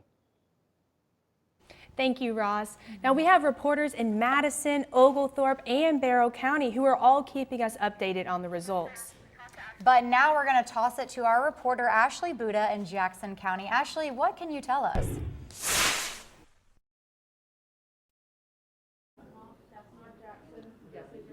So things have really been picking up here. I recently received the full absentee voting results. So that's the 3 weeks of early voting and all the absentee ballots that were mailed in. Jackson County has 4 precincts, and they're up on these panels behind me, and they are Central Jackson, North Jackson, South Jackson, and West Jackson. So South Jackson was the first to come in, and I talked to some people who were working at that location, and they said it was busy and steady during the day, but it didn't get out of hand. I also caught up with some people who were stationed at Central Jackson. Someone told me they had over 3,000 people come in to vote, and that, interestingly enough, there were people lined up at 6 a.m. in the morning, but at the end of voting, right around 6:55 to 7 p.m., right when it ended, there was no one there waiting to vote. So I guess, people kind of got ahead of that deadline. So I will be here with more results and back to you guys in the studio. Thank you, and it looks like we're having a high voter turnout here in Athens. But coming up, the highly contested Georgia governor's race. We're going to check back in with our reporters at Brian Kemp and Stacey Abrams headquarters after the break.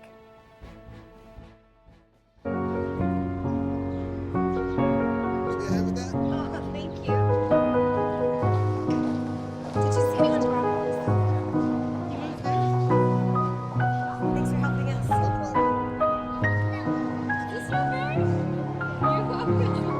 We'd do anything for kids.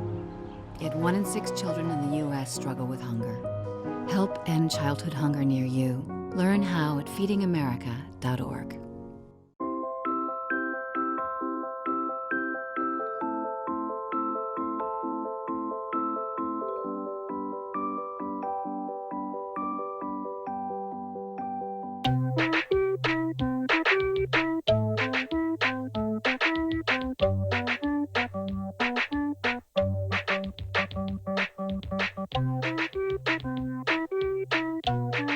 Start a story. Adopt at theshelterpetproject.org.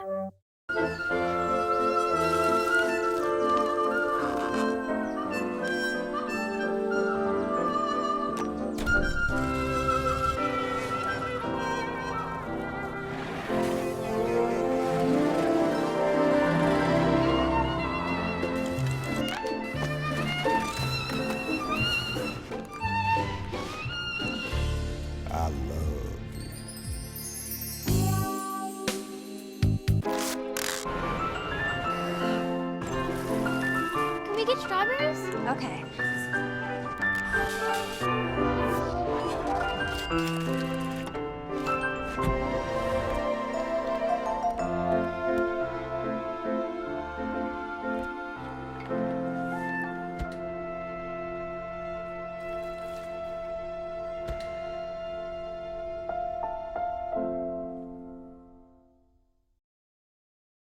Welcome back, guys. Before we toss it to our reporters in the field, we're going to talk about some results that we just got in right now. We got 5 new results coming your way.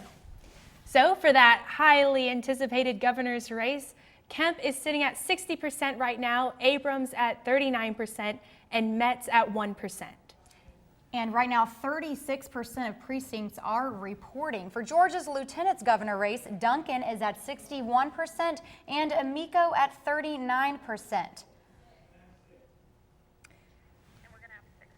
And we actually have 6 results for you now. And for continuing with the Georgia Attorney General race, Carr is at 61% and Charlie Bailey 39%. More votes are coming in, but this race in particular isn't really changing. Georgia Secretary of State race, we have Raffensperger sitting at 54%, Barrow sitting at 44%, and Duvall sitting at 2%. U.S. House District 10, Jody Heiss at 65%, and Tabitha Jonathan Green at 35%. Georgia's Commissioner of Agriculture race, this is our last result we're reading to you right now, but Black is at 55% and Swan at 43%. We'll continue to keep you updated as those precincts start coming in. Some close races here. Certainly. We'll now check in with our Grady Newsource reporters at Brian Kemp and Stacey Abrams headquarters. We begin now with Janie Bowman with the Abrams campaign. Right, so we have some updated numbers. We've got 36% of precincts reporting right now, and Kemp is still leading with 60%, and Abrams at 39%, with Ted Metz also at 1%. So those are those updated numbers. But since the last time we checked in, this program has kicked off, and though we're on a break right now, we've heard from several speakers, all who have the same message, which is stay in line. They're encouraging voters who may still be stuck at polling places and waiting for their chance to cast the ballot to stay there and wait. A lot of those polling places in Gwinnett and Fulton County are staying open, some until 9 and others up until 10 o'clock tonight. And so that's been a really big push here at the Election Watch Party. And they even had a chant, stay in line. But just so you know, I spoke with some women a few minutes ago who are here in support of Abrams. They were actually phone banking earlier today, and they told me they were in line here to get into the watch party at 7:15, and it took them over an hour and a half to get in. So security lines outside are long, and we've still got people coming into this watch party right now. Reporting live from that Abrams watch party, I'm Janie Bowman for Grady Newsource. Back to you guys. Wow, what a message. You know, a lot of people don't know, as long as you get to the ballot before 7, which is Georgia's closing time, if you're in line, you can still vote. So now we check in with Aaron Valley at the Classic Center in Athens at Brian Kemp headquarters. Aaron? Just joining, I'm at Brian Kemp's watch party in downtown Athens. Now, moments ago, the crowd behind me was chanting, Georgia, stay red. And so far it is. Kemp is at 61% of the vote, with 36% precincts reporting. Now, like I said earlier, Kemp's relying on the votes from a few key demographics. That includes the votes of men, white voters, rural voters, voters over the age of 60, and voters without college degrees. If those folks showed up strongly at the polls today, then Kemp can clinch this governorship. Now, we are still waiting on Brian Kemp to arrive and speak. We aren't sure when he's going to come out yet, but I will keep you guys posted. In downtown Athens, Aaron Valley, Grady Newsource. I know you will, Aaron. So let's get some national results. We go live to Sydney Shadracks in our National Results Center. And Sydney, what can you tell us right now? All right, we're back with some more national results, and the House of Representatives race is officially getting heated.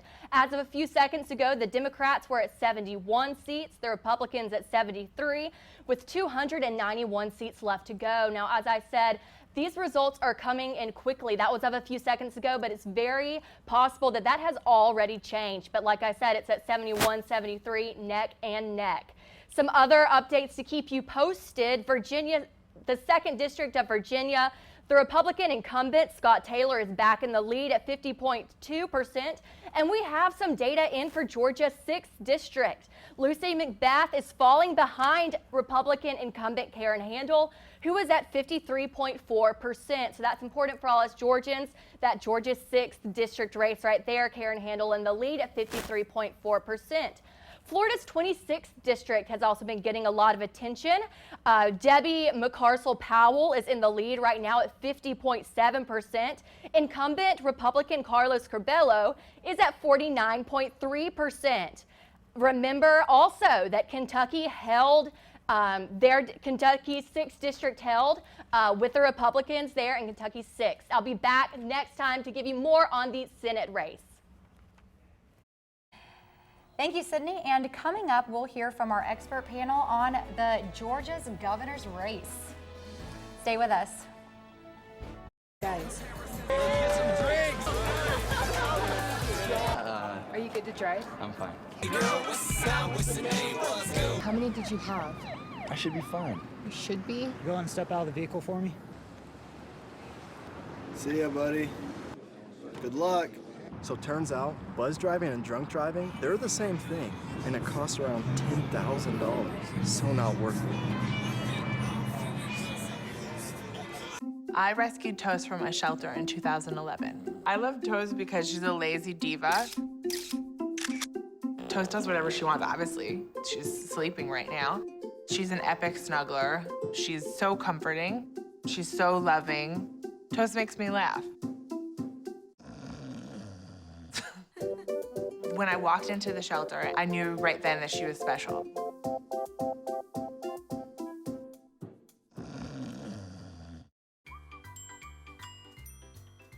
Fancy pants peanut butter?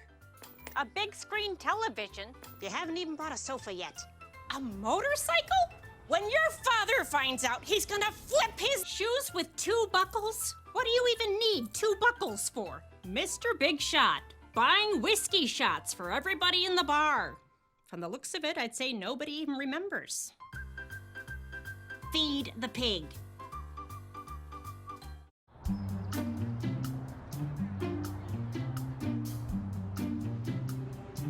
Don't worry, 74 people were picked before me in the NFL draft. To fight childhood obesity, United Way and the NFL are helping kids play at least 60 minutes a day. Okay, time for the team obstacle course. Yay! What this place needs is more healthy kids. To get involved or donate, go to unitedway.org/play60. Now I get it. Well, results are coming in left and right now the governor's race is the tightest it's been all night. We have 5 more result updates for you. So right now, Georgia's gubernatorial race, Kemp is at 55% and Abrams is at 44%, Metz is at 1%, and this is a total of 42% precincts reporting. Abrams is inching up there. For Georgia's lieutenant governor's race, Duncan is at 56% right now and Amico at 44%. Georgia's attorney general race, Carr at 56% and Charlie Bailey at 44%. It looks like he's edging up there as well with 44% of precincts reporting. For District 117 race, the rematch between Houston Gaines and Deborah Gonzalez. Gaines is down 35% and Deborah Gonzalez, the incumbent, is at 65%. It looks like this has changed dramatically in Sure the last has. 10 minutes. And in District 119 race, Wiedewer at 34% and Jonathan Wallace at 66%. And for the last result for right now, Georgia House District 120, Rhodes, the Republican candidate, is at 73% and Hogg at 27%. And like you were saying, results are coming in every second, and we have so much to digest. So let's go to you, Kristen Rary, still live with our expert panel. Kristen? Grady Newsource cares about this community, and I wanted to know what the local experts thought that the governor's candidates coming to Athens would mean for the community. When Abram came to Athens, I think it created more of an intimate feel and helped to build trust. Because from my understanding, from being out in the community, a lot of people felt like, okay, Kemp is from here. You know what I'm saying? A lot of people know him. They might have went to school with him. So it's a different type of relationship to where you might not know someone at all. So it was very important for her to come here and kind of do the small markets and, you know, the little pubs and different things like that to help to build trust in the community to actually get the vote that she needs, you know. So I think that was very important. It could make a big difference in whether or not Athens, you know, she wins Athens or not. Yeah. And how would that affect her campaign in Athens, how people view her? Well, I think it's by design to make her seem like she's part of the community. I mean, someone that you associate as going to a pub or going to a restaurant, it makes it seem like you're a local.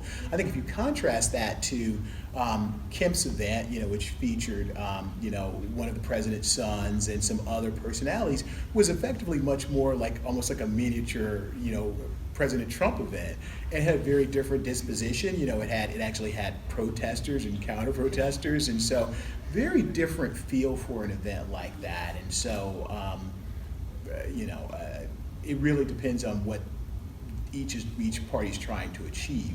And I think at this point, they're all trying to achieve a voter mobilization. Yeah. And if you meet the candidate, it does have an impact on you, and that becomes your candidate. You're invested in the candidate, and now you're not only going to vote for him, but maybe you go out and work for him. Mm-hmm. And it's easier to make a connection with someone in a pub as opposed to the Classic Center, someone that you can actually meet, you know.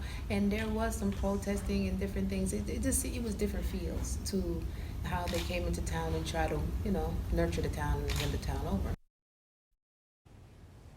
And with so many eyes on Georgia politics tonight, I wanted to talk to a political reporter who has seen it all and get his take on what all of this means for the city. I wanted to be a political reporter. Greg Bluestein is a political reporter at the Atlanta Journal-Constitution, but his career has taken him all over the South.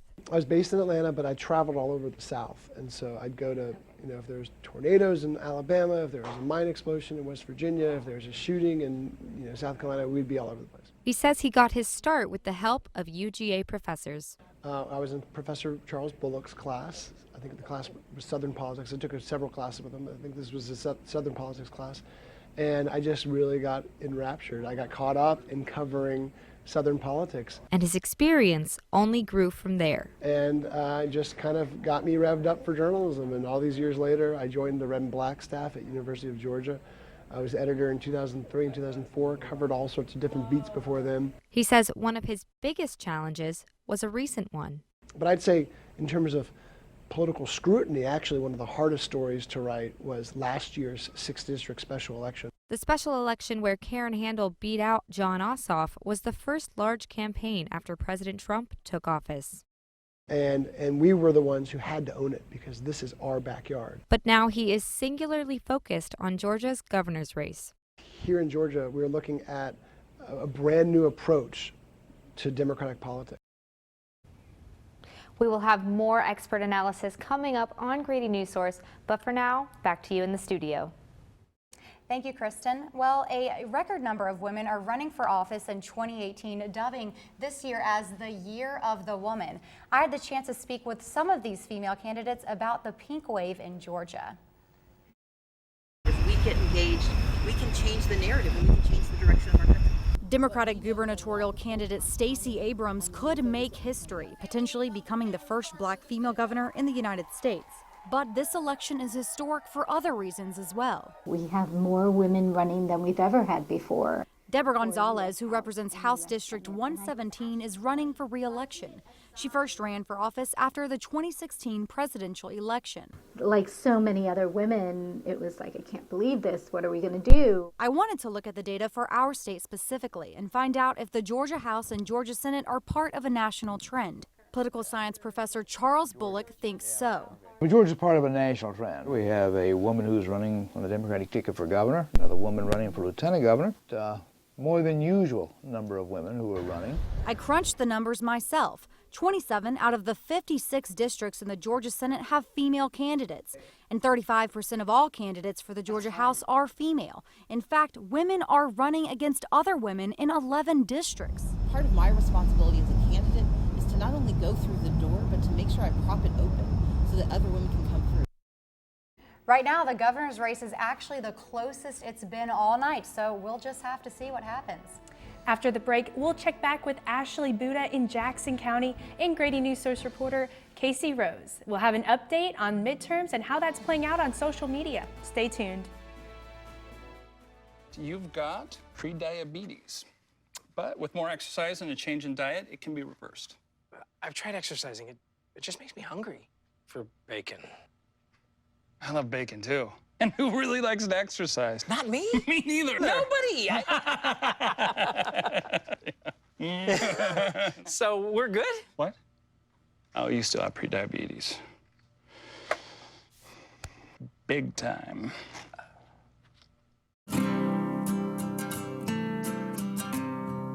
Every day across America, excess food is gathered by a network of good people at local food banks, giving hope to millions of children who struggle with hunger. They've earned their wings, and you can too. Together, we can solve child hunger. Support Feeding America and your local food bank at feedingamerica.org. Don't worry, the 74 people were picked before me in the NFL draft. To fight childhood obesity, United Way and the NFL are helping kids play more. To donate or volunteer, go to unitedway.org/play60. Now I get it. When they test you, stand firm and move only when you hear the seatbelt click that says they're buckled in for the drive. Never give up till they buckle up. Hey, did you know 2.4 million loving cats and dogs in shelters and rescues need our help to find a home? Let's go to theshelterpetproject.org and meet if you are in a shelter near you. Harlow, oh, she's one great listener and loves to hear all your stories. My kind of cat. Cerulo is a sweet, goofy boy who's eager to please. Sounds just like another dog I know. So go to theshelterpetproject.org, search your local shelters and rescues, and go for a cuddle with your next best friend. Adopt. Welcome back. Before we take you to our digital center, we have some new results in. Let's start with our governor's race. So the race to be Georgia's 83rd governor is underway now, but for right now, we have results coming in for the Oglethorpe County Commissioners District 5. Norman is at, this is 100% reporting. All the precincts are reporting. Norman is at 80% and Cunon is at 20%. Barrow County Board of Education District 3, Maloof at 52% and Smith at 48%. Again, this is 100% precincts reporting. For the Barrow County Board of Education District 7, Ritter is at 76% and Mayweather at 24%. The Coney Board of Education Post 3, Argo at 74% and Thompson at 26%. And now we're going to take it to our digital center with Casey Rose. But first, before we do that, we'll take you to Jackson County with Ashley Buda. What can you tell us, Ashley?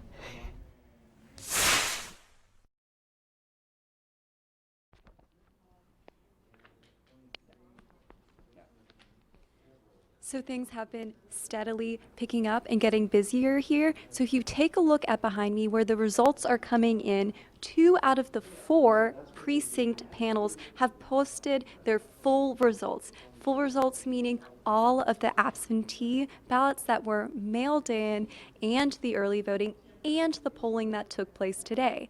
But just keep in mind, even though we have 2 of the 4 precincts in, that is not half the voting. These precincts have different populations, but I did take a look. So the 2 precincts in, that is South Jackson and North Jackson. So just to give you a taste of how this voting has been going, in the gubernatorial race in both of these 2 precincts, we have the results in. Brian Kemp has received about 80%, give or take a couple percent, of the total vote. And I will have more information with you as I get it throughout the night. Stay with us. Back to you guys in the studio. Thanks, Ashley. So now we enter into our digital center to check in with Casey Rose. What's going on, Casey?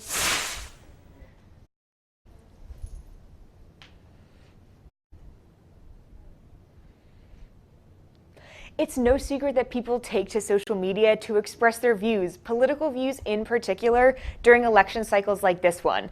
A perfect example is Twitter. It is blowing up with election hashtags. Now, you can see the tweets behind me are refreshing so fast that I haven't even gotten a chance to keep up with them.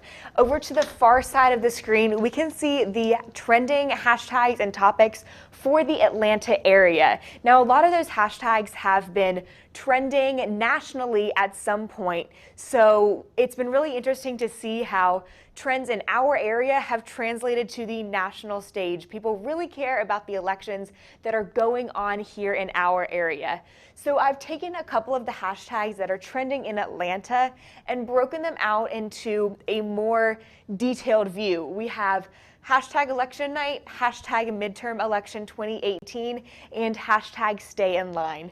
Now, I want to talk a little bit about hashtag stay in line because it's something that kind of birthed out overnight while people were still waiting in line for the polls.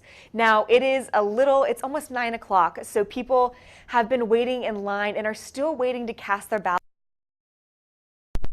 at 7 p.m. Now, people are using that hashtag stay in line, to encourage people to keep waiting it out, to keep waiting for a chance to fulfill their civic duty, even though the polls are so far past closed. Now, Athens-Clarke County tweeted a little while ago that if you're in line by 7 p.m., you will get the chance to vote, and that's just one example of precincts that are staying open to make sure you can hashtag stay in line and make your voice heard. But the hashtag you need to be most concerned about tonight is hashtag Newsource election night.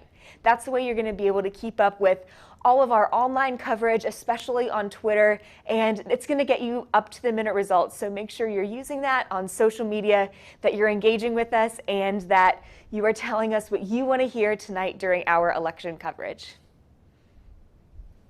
Thanks, Casey. With 100% precincts reporting in Barrow County, our fellow colleague Shayla Strange was following their races for a while now. Right. The governor's race has been heating up counties all across the state. The Barrow County Board of Elections has seen the effect in their office and at the polls. There's definitely been an increase, yes, in voter registration and voter turnout. The historically red county has 47,000 registered voters, 5,000 whom are inactive.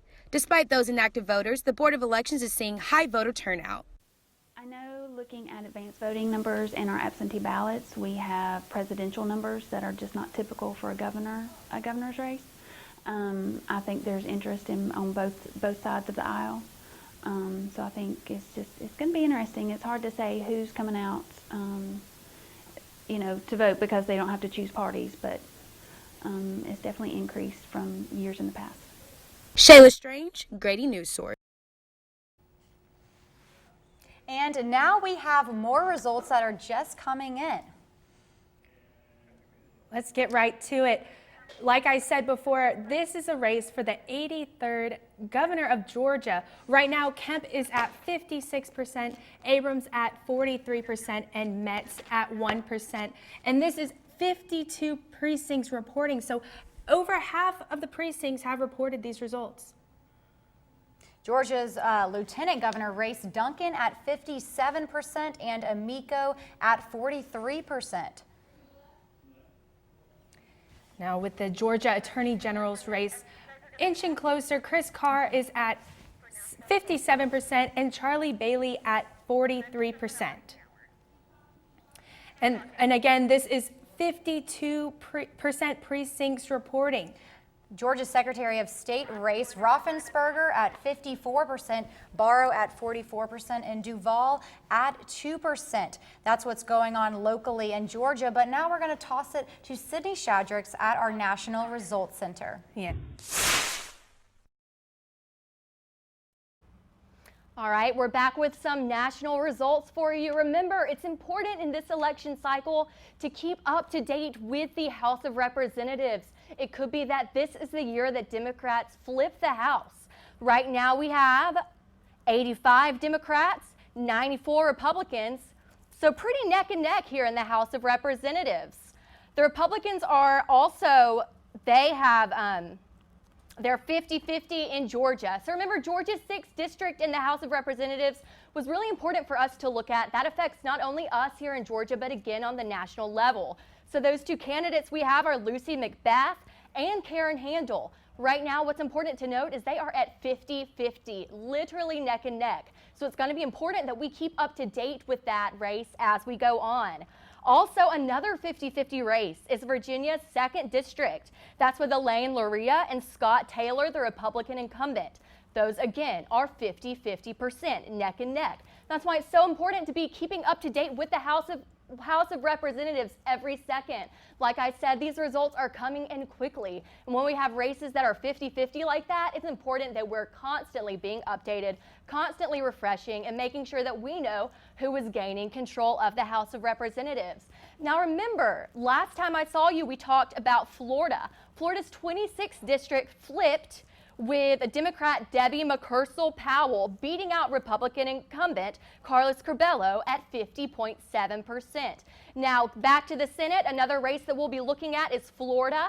Also some more updates that we have since last I saw you. The Democrats are now leading in Texas and Missouri. So come back here and I'll keep you posted with more national results.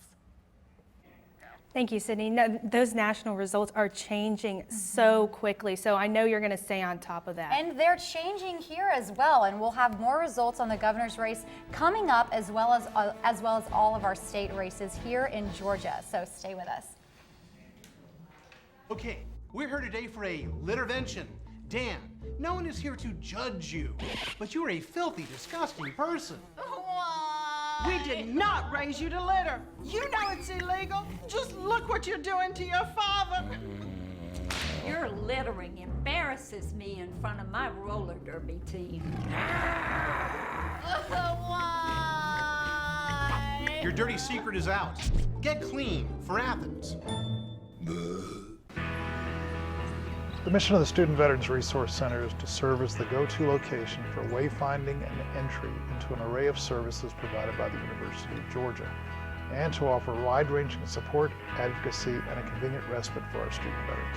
You come in here and you can talk about some of the things that you may not normally be able to talk about with other students. That has really kind of made the difference on my experience here at the university. You are enabled and equipped to do things, and we honor you today.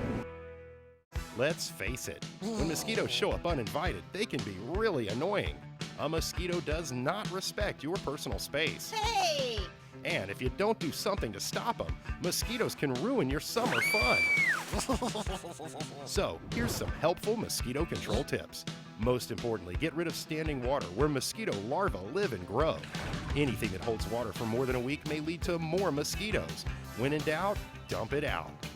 Buy mosquito briquettes to kill larvae in water that you can't dump out. Cut back and clear excess vegetation where adult mosquitoes like to stay. Cover up or use repellent when you can, especially during dusk or dawn hours when mosquitoes are most active. Report dump sites to the Athens-Clarke County government. Mosquitoes don't respect property lines, so we all need to do our part to help control them. A mosquito problem in one place can be an issue for the entire community. Find more helpful tips about mosquito control at AthensClarkeCounty.com.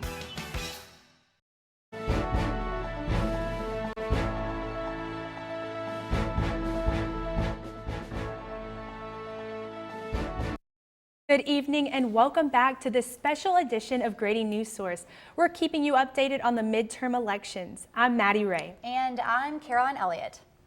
So right now we have 4 more results for you. But we're going to start with our Georgia's gubernatorial race. Kemp is at 56% right now, Abrams at 43%, and Ted Metz at 1%. Again, this is 54% of precincts reported.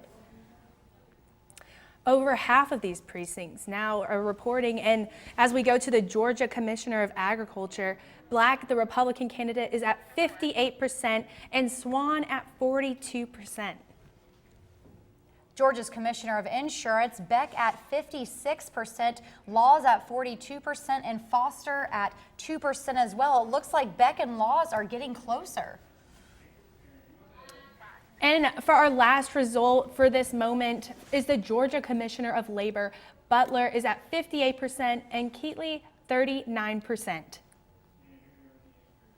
Now we check back in with our Grady Newsource reporters who are live at Brian Kemp and Stacey Abrams headquarters. We first now go live to Erin Valley, right down the road at the Classic Center in Athens at Brian Kemp's headquarters. Then to Janie Bowman at Stacey Abrams headquarters.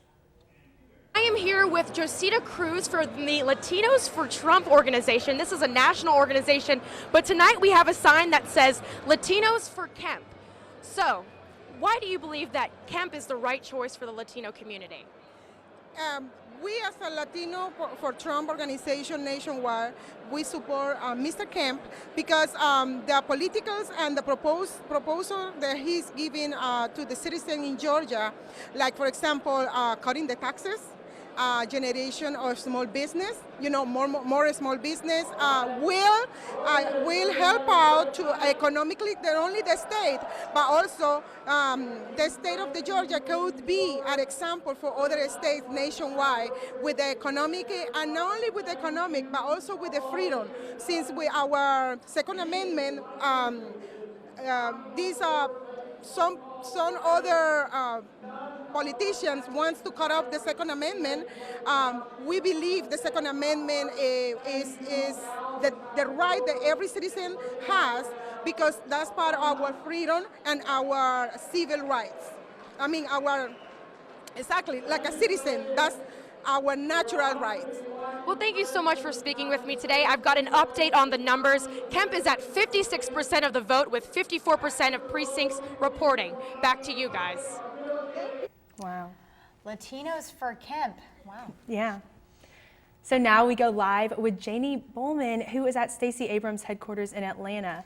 Janie, what are you seeing as the results come in?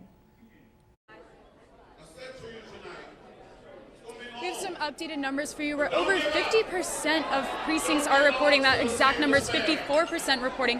And Kemp is still leading with 56%, but Abrams is creeping up at 43%, with Metz still pulling out 1% of the votes. But as that number climbs, we've been hearing from more and more speakers. About 5 minutes ago, we had Mayor Bottoms on stage, and she repeatedly called Stacey Abrams the next governor of Georgia. And people are excited as those numbers, again, are being reported, and we get more polling places in. People are starting to get excited, and there are more cheers and claps.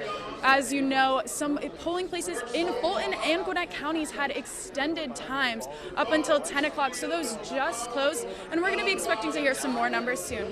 I'm live at the Stacey Abrams Watch Party. I'm Janie Bowman for Grady Newsource. Back to you guys. And we have one new result, 100% called. Madison County Commissioner District 5, Doster at 74% and Verheyen at 26%. Again, this race is 100% called. And Derek Doster, he is the incumbent, and it looks like he will have the seat again. And right now, we're going to toss it to Cheyenne Brown.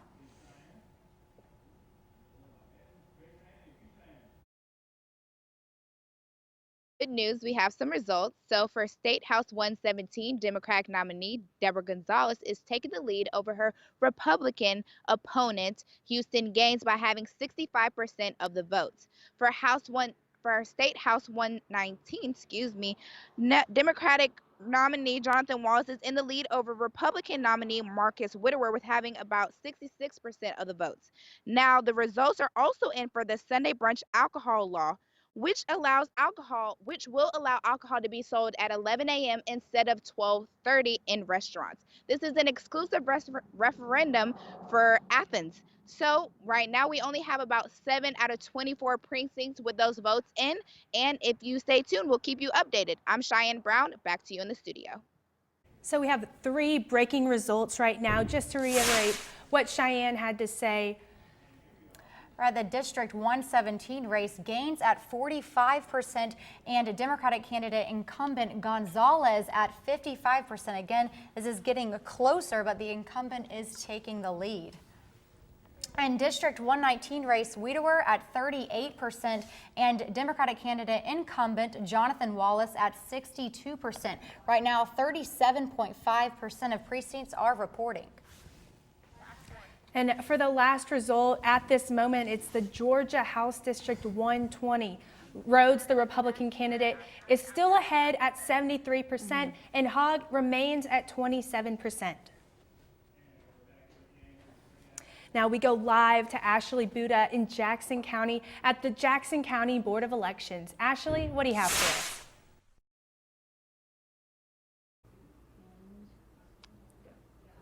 So I have good news here in Jackson County. All of the results of the 4 precincts have been brought to this location. I have the printed out results of 3 of the precincts. I am currently waiting to hear from West Jackson. As you can see behind me, that is the panel without the results posted. And so just to give you a feel of how the excitement has been, when that last precinct brought their votes in, there was some kind of like nice silent cheering over on my left over here. We were very excited to have those come in, and something we are watching on this night as we are looking at Amendment 3, and I researched that, did some stories about that, and I put together a package about what you can call the timber tax. So let's take a look at what exactly Amendment 3 is. Agricultural lands are abundant in Jackson County. Amendment 3 on the midterm ballot would impact forest land, among other things. Let's break down what a yes vote would mean. First, you need to understand a little history. Land, for the most part, is taxed based on its market value. Forest land, however, is taxed at a lower rate. So counties with a lot of forest land don't get as much tax revenue. The state sends money to local school boards and county governments to make up for what they are not collecting in taxes from forest land. The amendment would allow local governments to be reimbursed at rates closer to a property's current value. Some counties will benefit from this, others won't. Another big change concerns what amount of land is required to receive tax breaks. This amount would drop from 200 acres to 50 acres. This map shows Jackson County's 2025 land use plan.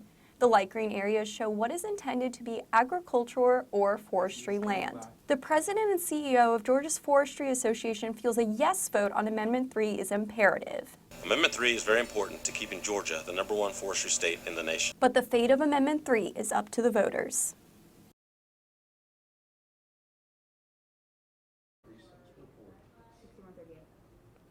So I have gotten breaking news that right now Amendment 3 is passing by a vote of 61 to 38. And we will keep this information coming to you, back to you guys in the studio.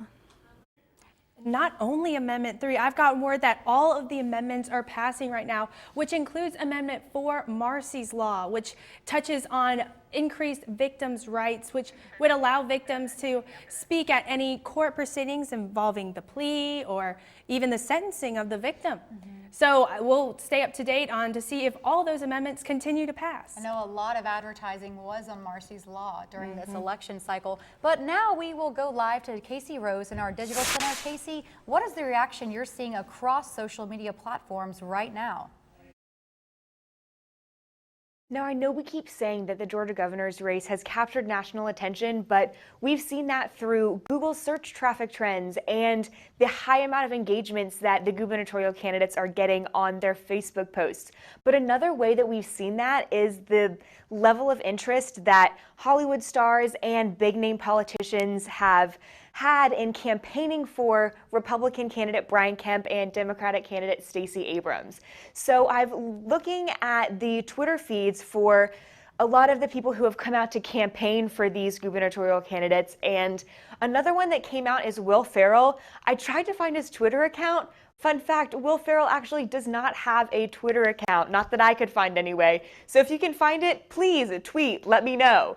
But looking at tweets from Oprah Winfrey, Vice President Mike Pence, Barack Obama, and President Trump, those are some of the big names that came out to campaign for these candidates. Now, stars like Oprah Winfrey and past President Barack Obama came out and campaigned on behalf of gubernatorial candidate Stacey Abrams. And these people aren't really tweeting about Georgia's race in particular tonight after they've campaigned for them over the past election cycle. They're focusing a lot on other national elections and just the sentiment of getting out to vote in particular. Donald Trump has spent a good deal of time talking about Florida tonight in his Twitter feed and not Georgia.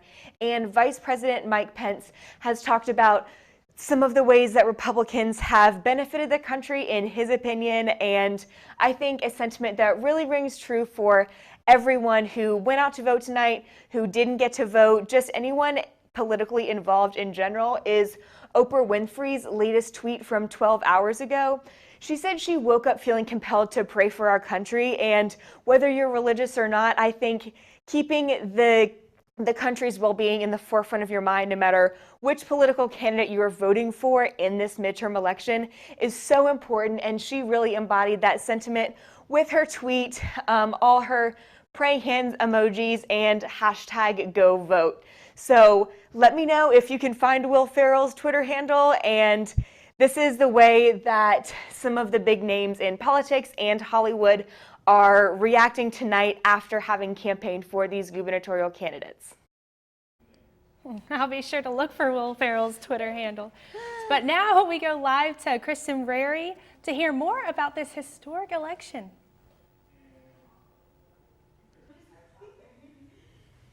Now, we just heard Casey talk about how big this election is, and let me tell you, it is that big because should Stacey Abrams win, she would be the first African-American female governor in the country. Here's what the experts have to say about that. I don't think we'll know Tuesday evening who the next governor of Georgia is, and very likely some of the down ticket races for several reasons. One, all of the major polling organizations that we know of have polled this race dead heat within the margin of error. Two, we are having record turnout in early voting, more than 2.2 million early votes cast. Even though we're expecting inclement weather on election day, we're expecting heavy turnout. We also have had a record number of absentee paper ballots cast, and we will probably have a record of provisional ballots cast, which are ballots cast via the mail and in person at polling places when the person who shows up can't provide identification, can't provide proof of citizenship. They're still allowed to cast a paper ballot, and then the county registrar, with the people that are there involved in tabulating, usually both parties being represented, and also additional surveyors, determine if a ballot is eligible for being tabulated or not. That all is a very time-intensive process, and if we have thousands of provisional and absentee ballots, and we will certainly have dozens of thousands of absentee ballots, it could extend the what we call unofficial tabulating period well into Wednesday morning, if not later. So both the chance of a runoff and the chance of a long count loom large, with turnout being this heavy and the race being this close. Now, next time I talk to you guys, I will be telling you what a head political analyst from Atlanta has to say about the timeline of tonight's race. Back to you guys. And right now we have a number of new results in right now, just in. Georgia's gubernatorial race, Kemp at 55%, Abrams at 44%, and Metz at 1%. Now this is 60% of precincts reporting. For our Georgia Lieutenant Governor's race, Duncan is at 58% and Amico at 42%, with over half of the precincts reporting. It looks like Jeff Duncan is inching up. Quite significantly, yes. U.S. House District 9, Collins at 81% and McCall at 19%. Now this is 60% of precincts reporting. And for the last one right now is U.S. House District 10. District 10, Jody Heiss, the Republican candidate and incumbent, is 65%, and Tabitha Johnson Green is at 35%. We actually have more results just flooding in. I'm telling you, they are coming in by the seconds. And right now, State Senate District 46, Calzert at 66% and Hilliard at 34%. Now, this is just 34% of precincts reporting, so it will be a while before we can call this race. For State Senate District 47, Ginn is at 75% and Johnson at 25%. District 117 race, Gaines is at 64% and incumbent Gonzalez at 36%. It looks like this race in particular, is changing quickly. Maybe about an hour ago, we saw that Gaines was up ahead, and then 15 minutes ago, Gonzalez was up ahead. There's a chance that Gaines could flip this district. Right, and they ran against each other in the special election just a few years ago, and Gaines was new to 2017, right. And Gaines was new to the political field. They didn't think he had that much experience, and so Gonzalez ended up coming ahead. But at the look at this, 64 to 36, wow. This is a one to watch for sure. And yeah, District 119 race, Widewer at 63%, Wallace at 37% again. Just an hour ago, Widewer was taking the lead, and now 10 minutes ago, we saw Jonathan Wallace take the lead, and now Widewer is leading again at 63%. Another incumbent being taken on by a Republican candidate. There is a chance, Maddie, that both of these districts could flip. Right. And our last result for now, Georgia House District 120, Rhodes is at 68% and Hogg is at 32%. And we'll continue to update you on all these races that are changing constantly. But for now, let's check in with our national races. We go live to Sydney Shadracks in our National Results Center. Sydney? I'm back here live in the newsroom to keep you posted on the race for the House of Representatives and the battle for the Senate. Some updates we have right now for the House of Representatives. The Democrats have 93 seats, the Republicans with 108, and 235 seats left. Now, the net gain for Democrats is 11 seats, and all they have to do is turn 12 more seats to gain majority in the House of Representatives. Now, to keep you posted on Georgia's 6th district, Republican incumbent Karen Handel is at 50.9%, and McBath is close behind the Democrat at 49.1%. Also, bear in mind, I just got word that Cruz has won his election. So that's important on the national level for all of us to be aware of. In Virginia, we have those two races for the 7th and the 2nd congressional districts. In the 7th, the Democrat candidate is in the lead, Spamberger, with 49.7%. And the Republican incumbent is close behind at 49.1%. And in that 2nd district, we have the Democrat in the lead at 50.9%, and Taylor, the Republican incumbent, again, close behind at 49.1%. Now, keep in mind, Florida's 26th district has already been flipped to Democrat, and Kentucky's 6th district has been held Republican. Now, in the Senate, right now, the Democrats have 38 seats, the Republicans with 47, and there are 15 seats left. Now, Florida, that race we've been watching for the Senate, Scott, the Republican, is in the lead at 50.4%, and Nelson, the Democrat incumbent, is behind at 49.6%. So it could be that Republicans do indeed flip Florida. Now, for the Senate to earn control by the Democrats, they need to flip 2 seats, which is highly unlikely since the Republicans have already flipped Indiana. Now, we're going to head back to the newsroom to keep you posted on statewide elections. I'll be right here, staying up to date with everything happening on the national level. Back to you guys. Before the break, we're going to give you a breakdown of what has happened in the last 30 minutes as results are coming in. We just got word that Ted Cruz, like you mentioned, Sydney, Ted Cruz has won his seat for Senate. He's held that seat in Texas, or he's from Texas since 2013. And we have the results right here, and it looks like he has barely won. 50.6%, and Beto, his opponent, at 48.8%. We're Wow. also seeing a lot of changes happen here locally in District 117 and 119. It is changing drastically in the last 30 minutes. And both candidates are taking their turns at taking the lead, but it's a possibility that both districts could be flipped tonight. Right. And we'll continue to keep you updated throughout the night, so stick with us. So we drowned the fire, stirred it, drowned it again, and now just feel if it's cold. Yeah. Cool.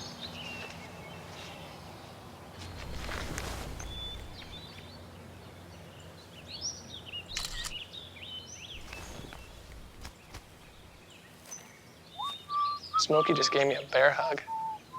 I know. I already posted it. Take a look under your bed. Find stuff under there? What about jobs? No? Now try your closet. Still no jobs? Just more stuff? Well, you really have both. See, stuff is defined as household articles considered as a group. Sometimes this stuff is no longer needed. Wait, no longer needed? That can't be right. Because remember those jobs you were looking for? Those are really needed. And they're the stuff inside your stuff. Our job is to unlock those jobs. And it starts when you donate your stuff to your local Goodwill. Here's how we do it. When you donate to Goodwill, we sell your stuff to provide job training for people right here in your community. So just by teaming up with Goodwill, you help create jobs. And isn't that worth parting with the leftover keytar from your 80s cover band? Goodwill. Donate stuff, create jobs.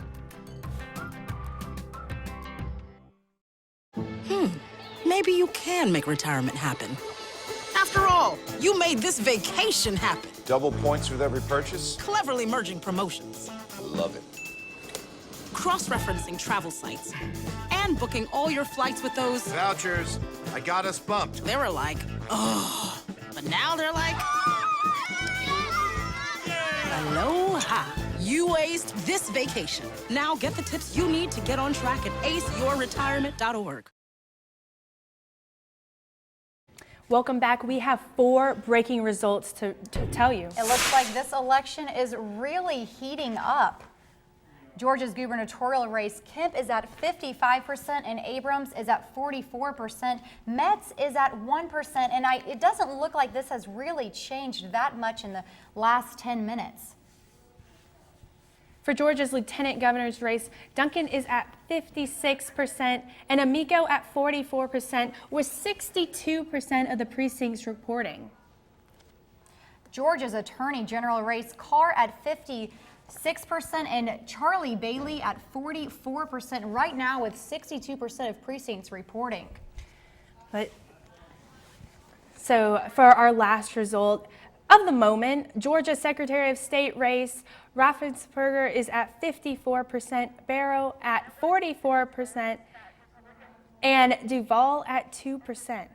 62 precincts are reporting this.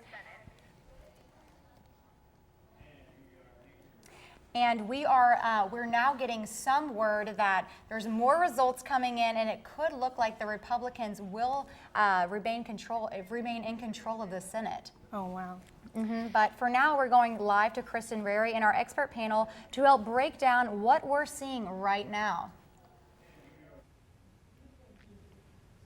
Now, I talked to Bill Crane, who is a political analyst from Atlanta, asking him all sorts of questions so I could help you guys at home understand some information. One of the most important things I learned from him is that we honestly might not see a clear result of who won this gubernatorial race until the end of the week. So Bill basically says that these rural counties start coming in at the beginning of the evening as those smaller populations are able to vote, count, and send those to the main place where they are all tallied and given out to media. But the bigger counties, so that's going to be Gwinnett, Fulton, Cobb County, those take more time because they are the most populous counties in the state. So that means that While everyone across the nation is looking at Georgia to see what is going to happen with our gubernatorial race, we just might not know. And if it is a 50+1 percentage vote, that is when you know there's a winner. If we don't reach that, there might be a runoff. So if it's going to be a 50+1, that's how you know that there is a clear winner. Now, the VIP treatment, all the stars coming, also increased turnout. That was going to motivate voters. So we will see what happens at the end of this night or the end of the week on Grady Newsource. Thanks for watching. Thanks, Kristen. Now let's head to Jackson County. Ashley Buda, I hear you got some news for us.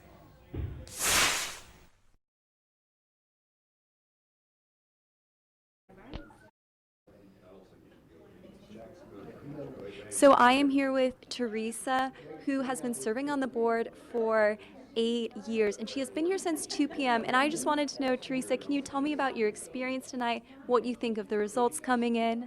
Well, the experience has been exciting. We've worked a lot harder than we normally do. Our numbers are way up. The whole state, the numbers are up. We've experienced, just like most states, over 300% turnout and early voting, averaging 600. These two ladies right here, they help average like 600 or more people every day. That's incredible. So they've had to work extra hard when we were expecting 50 and 600 show up. You know how that is. And so as of right now, we have all of the 4 precincts in, and I feel like this is a celebratory moment. How are you feeling right now with all the votes in?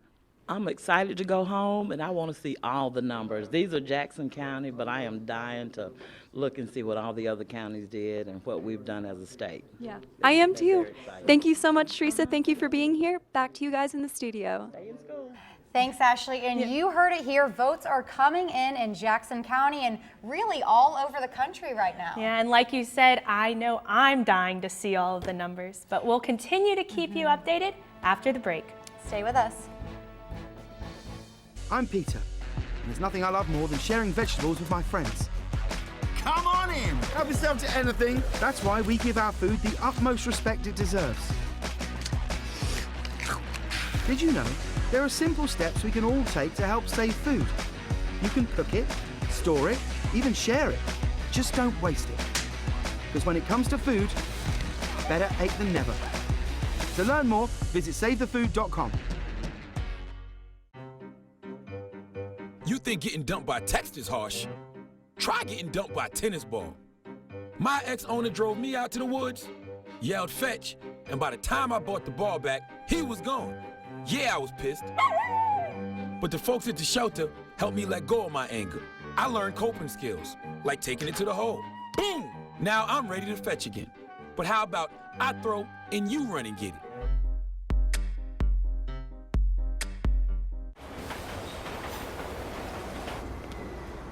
Attention travelers, next Tuesday a major power outage will cause complete chaos throughout the city.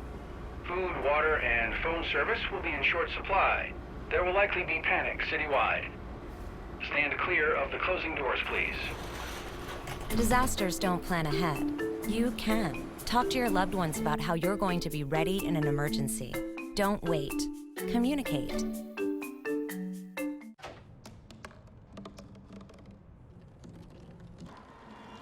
Everybody has a dream.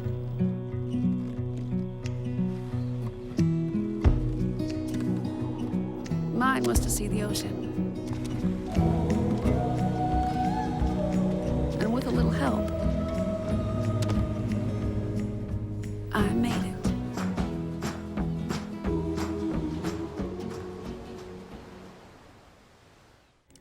It is almost 10:30, Batty, and polls closed almost 3.5 hours ago, so results are really starting to come in. And speaking of results, we have 7 new results we'd like to share with you right now.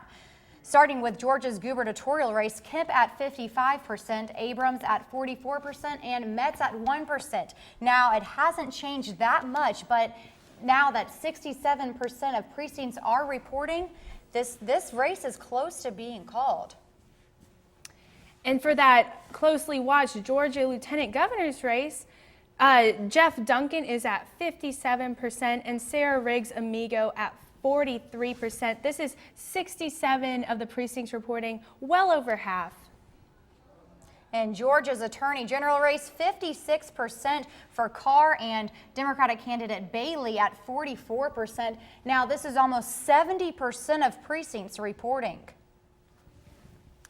Georgia's Commissioner of Agriculture, Black, the Republican candidate, is at 58%, and Swan at 42%. This is 62% of the precincts reporting. And Georgia's Commissioner of Labor, Butler at 57% and Keatley at 43%. And for Georgia Commissioner of Insurance race, Beck is at 55%, Laws 43%, and Foster 2%. And Georgia's State Superintendent race, this is our last result we're going to share with you right now. Woods 58%, Thornton Jr. at 42%, and Roll at 0%. And that's it for our statewide results right now, but we're now going to take it to Ross Kroll, who's live at the Oconee Board of Elections, and I've heard he has more results for us.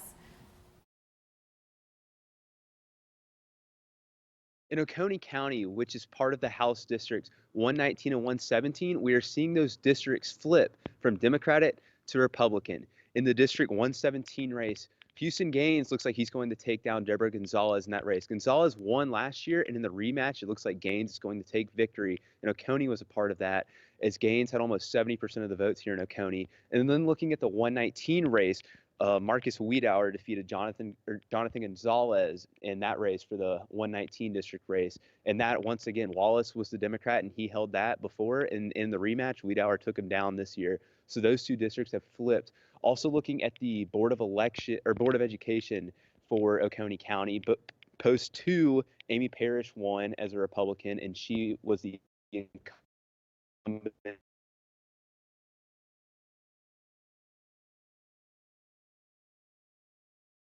We've seen both of these candidates go back and forth in District 117 and 119 all night, Maddie. And like Ross was saying, both of these Democratic incumbents have been taken over by these Republican candidates. They were just elected in a special election in 2017, and they're taking the election cycle again just 1 year later. Right. And more results to come on that governor's race. Stick with us.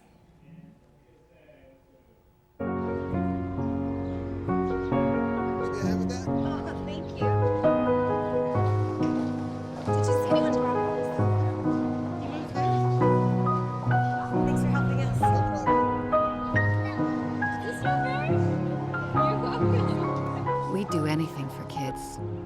Yet 1 in 6 children in the U.S. struggle with hunger. Help end childhood hunger near you.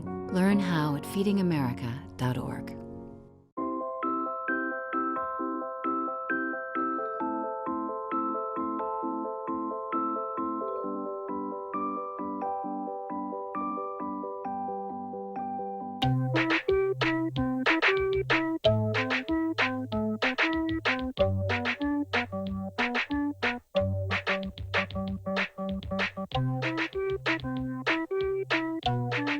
Start a story. Adopt at theshelterpetproject.org.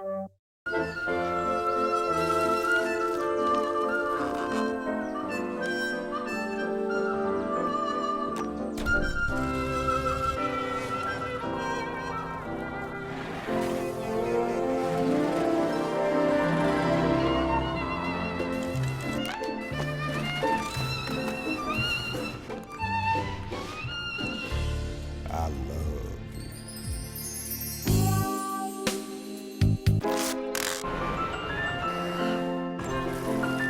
Can we get strawberries? Okay.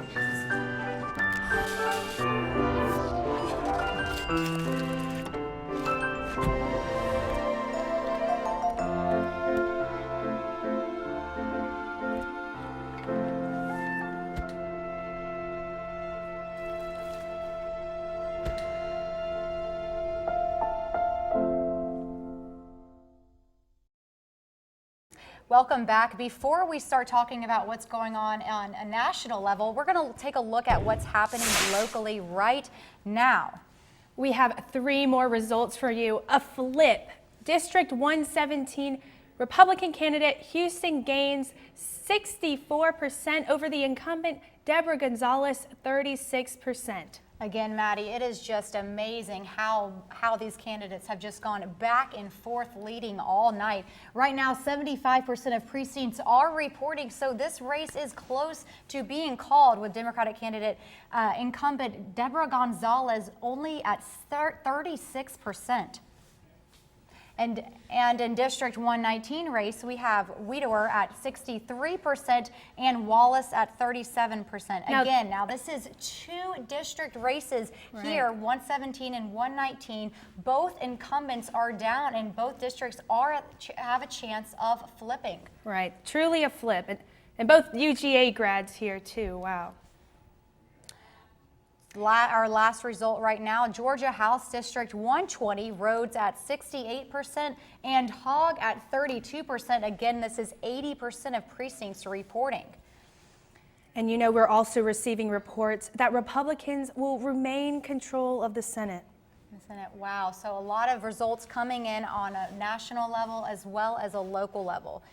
But speaking of local level, but even more so, the whole state of Georgia is that governor's race. Let's check in with Erin Valley to see how she's doing at the Classic Center with the Brian Kemp campaign. Erin? Now, from what we know so far, this race might not be as close as polls originally suggested. Kemp has consistently been in the lead, and our numbers show us that Kemp is at 55% of the vote, with 67% of precincts reporting. Spirits are high here at Kemp's headquarters, and we are still waiting on Brian Kemp to come and speak. In downtown Athens, Erin Valley, Grady Newsource. Erin telling us that the energy is really high at Kemp headquarters, and now that they're at 65%. But now we're going to go live to Janie Bowman, who is live at the Stacey Abrams headquarters in Atlanta. But first, we have more results. So right now we have 67% of precincts reporting, but those numbers are staying the same. We still have Kemp at 55% and Abrams at 44%, with Metz at 1%. And so those numbers keep rising in the precincts reporting, yet those numbers for those voters are staying the same for these candidates. But throughout the night here at this Abrams watch party, the crowd has been very excited. Every time there's more announcements about states winning or losing seats, they are cheering and clapping and also booing. Just a few minutes ago, Senator Ted Metz was reconfirmed to his position, and they were very upset. It sounds like Abrams might be coming on stage soon, but we don't know when that will happen. I'm now at the Stacey Abrams election watch party. Back to you guys. Thanks, Janie. It looks like something's about to go on there, so we'll check in with you. A lot of energy at the campaign headquarters, for sure. Absolutely. But first, we're going to share some more results that we are just now getting in with you. With the governor's race, Kemp at 55% still, and Abrams at 44%. Metz only polling at just 1% right now. And again, this is now 70% of precincts reporting. This race is close to being called, Maddie. Right. And Georgia is being looked at across the nation, especially for this governor's race.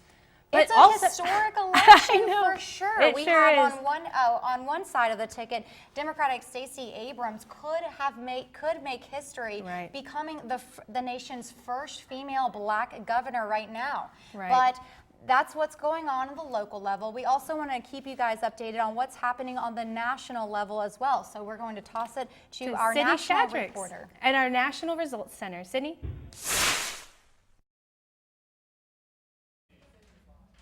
I'm here live in the newsroom with more national results. We have some breaking news. Turns out that the Republicans, as we thought, will remain in control of the Senate. We were paying close attention to that race in Florida between Rick Scott and Bill Nelson. And even though that one was very close, it turns out that still the Republicans are going to remain in control. And there are already some national news outlets reporting that the Democrats will indeed flip the House of Representatives. They have already flipped 15 seats, while the Republicans have only flipped 1, making that a 14-seat net gain for the Democrats. Right now, the Democrats are at 113 seats, the Republicans at 127, and there are 195 seats left. But the Democrats only need about 9 more seats to gain control of the House of Representatives. Now, looking at those races, those important races that are very, very close here in the House of Representatives, one of those is Georgia's 6th District, our own race between Karen Handel and Lucy McBeth. Right now, Karen Handel is further ahead than we've seen her in the rest of the evening. She's at 51.5%. Again, she's the Republican incumbent. And Lucy McBeth is at 48.5%. In Virginia, the 2nd District has flipped by Democrat Elaine Luria, beating out incumbent Taylor with 50.1%. And in Virginia's 7th District, we have Democrat Spanberger leading the way at 49.7%, over Republican incumbent Dave Bratt at 49.1%. Again, only a 0.6% difference there. Very, very close race in Virginia's 7th District. Just to recap, the Senate has been captured by the Republicans, and it is very likely that with only 9 seats left, the Democrats will indeed flip the House of Representatives. Back to you guys in the newsroom. So it looks like the Senate will be filled with the majority of Republicans. They will remain in control. That's right, Maddie. Well, let's talk about what's going on locally in northeast Georgia. We More have results for you. We do. We have new results for State Senate District 47. Republican candidate and incumbent Ginn is at 75% and Johnson at 25%. This is with 78% precincts reporting. And those 5 amendments you voted on are still passing. And that includes Amendment 1, which would take part of any outdoor equipment you might buy, take that a sleeping bag or a tent, and use that money for conservation, water, helping hunting and fishing and things of that nature. That's right, and we'll keep you updated as these amendments continue passing and we keep getting results in. But for now, we're going to take a break. Stay with us.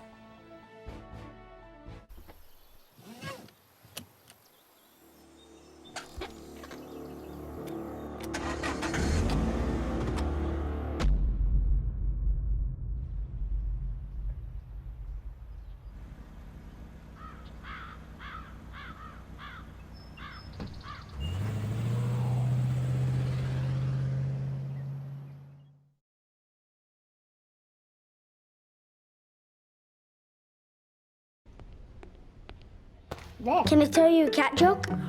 Just kidding. Why did the girl ask the mushroom to dance? Because he was a fun guy. What do you call a pig that knows karate? Pork chop. So how does a tissue dance? Put a little boogie on it.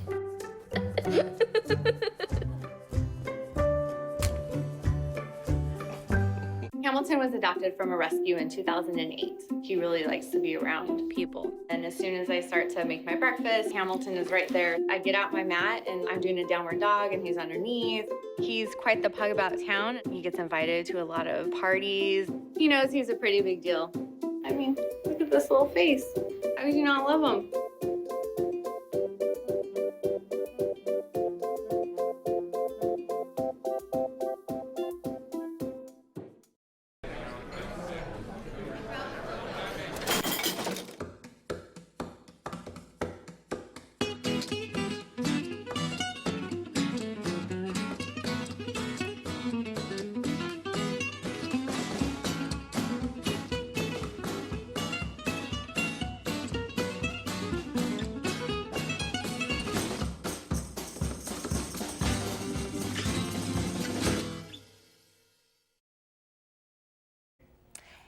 And it looks like we are getting new results in just now, and we're going to share them with you.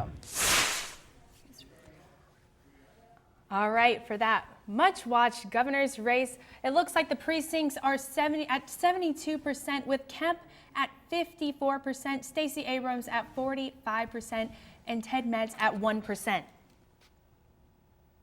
And U.S. House District 9, Collins at 81% and McCall at 19%. And the Republican candidate has taken the lead all night. Right. And for you, the last one for right now, U.S. House District 10, Jody Heiss is holding on to his lead at 65%, and Tabitha Johnson Green is at 35%. And we'll keep updating you on all of our statewide elections and our local elections as well. But first, we're going to take it to Grady Newsource reporter Aaron Valley at Brian Kemp's headquarters here in Athens. All right, we are getting closer and closer to figuring out who is going to be Georgia's next governor. Precincts are at 72%, with Kemp having 54% of the vote. That's all we have for tonight's broadcast, but stay with us on digital as we will be updating all of our platforms with live election results as the night goes on. Good night from Brian Kemp's Watch Party. I'm Aaron Valley, Grady Newsource. Thank you, Aaron. I know it's been a long night for all of us, but we're not done yet. We have to go check in with Janie Bowman, who's in Atlanta right now at Stacey Abrams' headquarters. Janie, how's it going?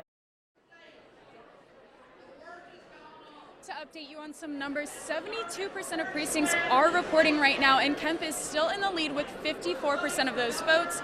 Abrams is now at 45%, and Metz is at 1%. And though it's almost 11 o'clock and we still have not seen Stacey Abrams on stage here at her election watch party, people are still optimistic and hopeful that she can turn this red state blue and become the nation's first female African-American governor. Live from the Abrams Watch Party, I'm Janie Bowman for Grady Newsource. Back to you guys. And 30% of precincts still need to be reported, Janie. But for now, we're going to toss to Grady Newsource reporter Cheyenne Brown here in Athens.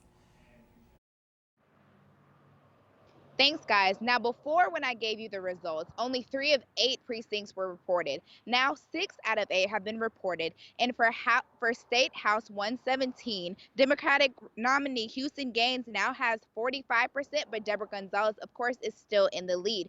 For House State 119, Republican nominee Marcus Widower now has 38%, with Democratic nominee Jonathan Wallace still in the lead. And that's all I have for your updates. I'm Cheyenne Brown. Thank you. And this race is changing leads quickly, so we'll keep you guys updated. But for now, yeah, okay. So we're going to take it to Kristen Rari in our path. Say Charles Bullock. Has anyone said?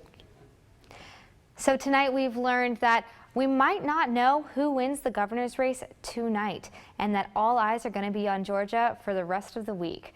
I want to say thank you again to our expert panelists, Dr. Charles Bullock, Mocha Jasmine Johnson, and Joseph Watson. Thank you so much for taking the time to come to Grady and talk to us tonight. And thank you so much to Bill Crane for speaking with me and letting us all know a little bit more about Georgia politics.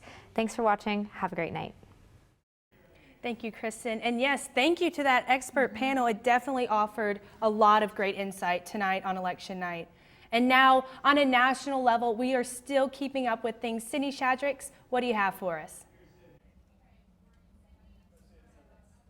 All right, back here live in the newsroom with your national update. If you missed last time, the Senate has remained in control, the Republicans have remained in control of the Senate. That has been confirmed, even though some other national news outlets are reporting that the Democrats will indeed flip the House of Representatives. Right now, what we have are 125 Democrats, 131 Republicans, and the Democrats have a net gain of 15 seats. They only need 8 more seats in order to flip the House of Representatives. Right now in Georgia's 6th district, which is one of the House of Representatives races to watch, we have Karen Handel, the Republican, at 51.9%, and Lucy Macbeth, the Democrat, close on her heels at 48.1%. In Virginia's 7th district, again, Spanberger and Bratt are just 0.6% apart. So even though the Democrats are likely to flip the House, some other races to watch as we continue on in the race for the House of Representatives is Pennsylvania's 1st district, Kansas's 2nd district, and New York's 19th district. Back to you guys. Thank you, Cindy. And now we're going to take it to Ross Kroll in Oconee County. He's following races 119 and 117 very closely as they change dramatically throughout the night. Right. And here in Oconee County, they had about a 75% voter turnout. And probably the biggest news from Oconee County is that the districts 117 and 119 flipped from Democrat to Republican, and Oconee is part of those districts. As Deborah Gonzalez fell to Houston Gaines in a rematch from last year's special election, and Marcus Wiedauer defeated Jonathan Wallace in a rematch of another election from last year. Also for the Board of Education elections in Post 3, we had an incumbent, Kim Argo, a Republican, win that. And then in Post 2, another incumbent, Amy Parrish, won that as well, and she is a Republican also. Really in Oconee County, just a ton of Republican votes, and that was what we expected entering into the election, with Kemp getting about 70% of the votes here in Oconee County, and really just all the other elections as well. It was about 70% Republican, 30% Democrat in almost all of the other state elections. So really, it was what we expected, where Oconee is one of the most red states there is in the Northeast Georgia, and we expected the results to end up like this. And obviously, flipping the districts 117 and 119 are very big for Northeast Georgia. Back to you guys in the studio. Very big indeed, Ross. And just to recap what's been going on in the past couple hours, these two districts have been back and forth all night. Right now we have District 117 race, Gaines at 64% taking the lead from Democratic candidate and incumbent Deborah Gonzalez at 36%. Right now that is 75% of precincts being reported. And continuing with this flipping trend, District 119, Marcus Wiedauer is at 63%, and Jonathan Wallace is at 37%, with 50 precincts reported. Again, another race that has been back and forth all night, Maddie. And our last result for now, Georgia House District 120, Rhodes is at 68%, and Hogg is at 32%, and that is 80% of precincts being reported. So just to recap on the history of these two seats, Democratic candidate Deborah Gonzalez and Jonathan Wallace took the seat in a special election in 2017. Now, these are two seats that have historically been Democratic over the past couple of years, but now there is a chance that these two seats could be flipped tonight. Right, and now while that's going on, let's check in with Jackson County.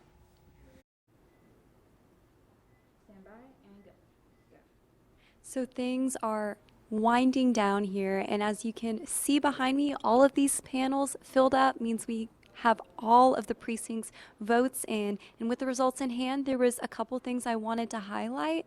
So we had for Jackson County a total of 26,937 ballots cast, and that is about 64% of the total people registered to vote. That is very high midterm turnout. And I just wanted to also mention, thankfully, when I talked to the sheriff earlier, it has been a very safe election period here with no major issues going, and we are thankful for that. And I'm thankful for you tuning in with us, and have a good rest of your night. Back to you guys in the studio. It's just 10 minutes before 11 o'clock, and we have a lot of results pouring in right now. Yes, but when we come back, we'll give you those results, as well as check back in with Casey Rose in our digital center to see how these races are playing out on social media. Are your children in the right car seat for their age and size? Is the seat supposed to be forward-facing or rear-facing? Did they move to a booster seat too soon? It may be too late to check when you're on the road. Fortunately, you're on the couch.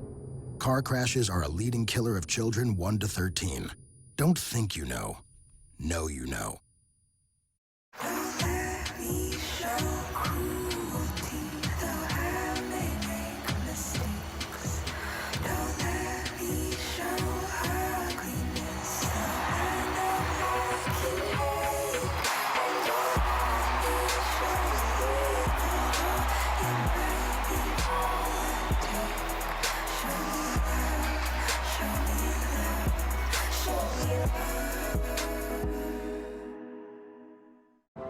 I'm a single mother, and I was the main one working, so I never thought that I could go back to school, you know?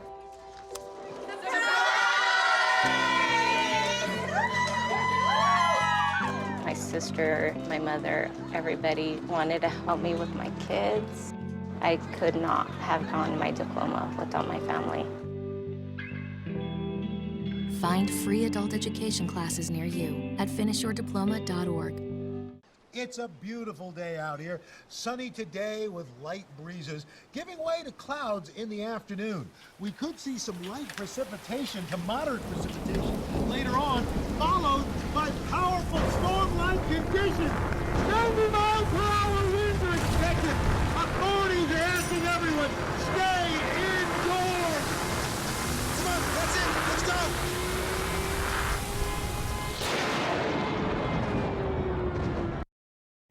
Welcome back. We have more results for you. Let's get right into it. For Georgia's governor's race, we have 75 precincts reporting that Brian Kemp is in the lead with 55%, Stacey Abrams at 44%, and Ted Metz at 1%. In Georgia's lieutenant governor race, Duncan at 56% and Amico at 44%, with 75% precincts reporting. It looks like the Republicans will remain control in the seat.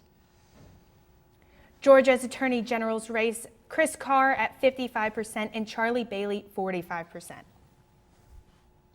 Georgia's Secretary of State race, Raffensperger at 53%, Barrow at 45%, and Duval at 2%. It looks like Raffensperger has held a minor lead all night. Georgia Commissioner of Agriculture, Black is at 57% and Swan at 43%. Georgia's Commissioner of Labor, Butler at 56% and Keatley at 44%, with 63% of precincts reporting. Georgia Commissioner of Insurance race, Beck is at 55%, Laws at 43%, and Foster at 2%. Georgia's State Superintendent race, Woods at 57%, taking the lead, Thornton Jr. at 43%, and Roll at just 0%, with 73% of precincts reporting. U.S. House District 9, Collins 81% and McCall 19%. U.S. House District 10, Jody Heiss at 65% and Johnson Green at 35%. It looks like U.S. House District 10 and 9 have really, the Republican candidates have been in lead really all night. State Senate District 46, Cowsert at 66% and Hillard at 34%. And this is our last result right for now. It's State Senate District 47%. We have Ginn, Republican candidate Ginn at 75% and Johnson at 25%. But more results are still coming in. But for now, let's check in with Casey Rose in our digital center to see how these races are going on social media. Grady Newsource sent photojournalists to watch parties and gubernatorial headquarters for campaigns all over the state today. Now, they've put together this chronological type of photo essay where they look at reactions from candidates, reactions from people at the watch parties, and I want to take a look at this picture really fast that was posted a little before 8:30. It shows a group of supporters for Deborah Gonzalez at a watch party here in Athens. And more of these photos are going to be posted as the results come in tonight. We'll have reactions from candidates, reactions from their supporters, talking about just basically what the night looked like on election night visually through these stunning photographs. If we keep scrolling, we can see that people of all ages came out to support these candidates at their watch parties. And if we scroll down a little bit further, we can see this picture of Senator David Perdue talking to the media about why he thinks Kemp is the best person for this job. And I want to reiterate again the fact that Newsource will have results posted on their website all night. Just because our broadcast ends at 11 doesn't mean that our coverage stops. So go to our website, Click on Results Center and you'll have all the information you need. Use that hashtag Newsource Election Night. Thank you, Casey. And before we say our final goodbye of the night, we're going to take one last look at our Georgia's governor's race. Right now, Kemp is at 54% and Abrams at 45%. Metz is at 1%, and this is with 75% of precincts reporting. And it looks like our time here will be wrapping up, but certainly stay plugged into our digital platforms. We will continue to be tracking all of these results across the state of Georgia, locally and nationally. It's just 11 o'clock, but many races still have not been called. So stay with us. We'll be tracking the state house races, state senate races, statewide races, and of course our national races as well. Right. But it has certainly been a pleasure, and I'd love to thank you for joining us for this special edition of Grady Newsource, our midterm election coverage. I'm Caroline Elliott. And I'm Maddie Ray. Have a good night. Thanks for tuning in.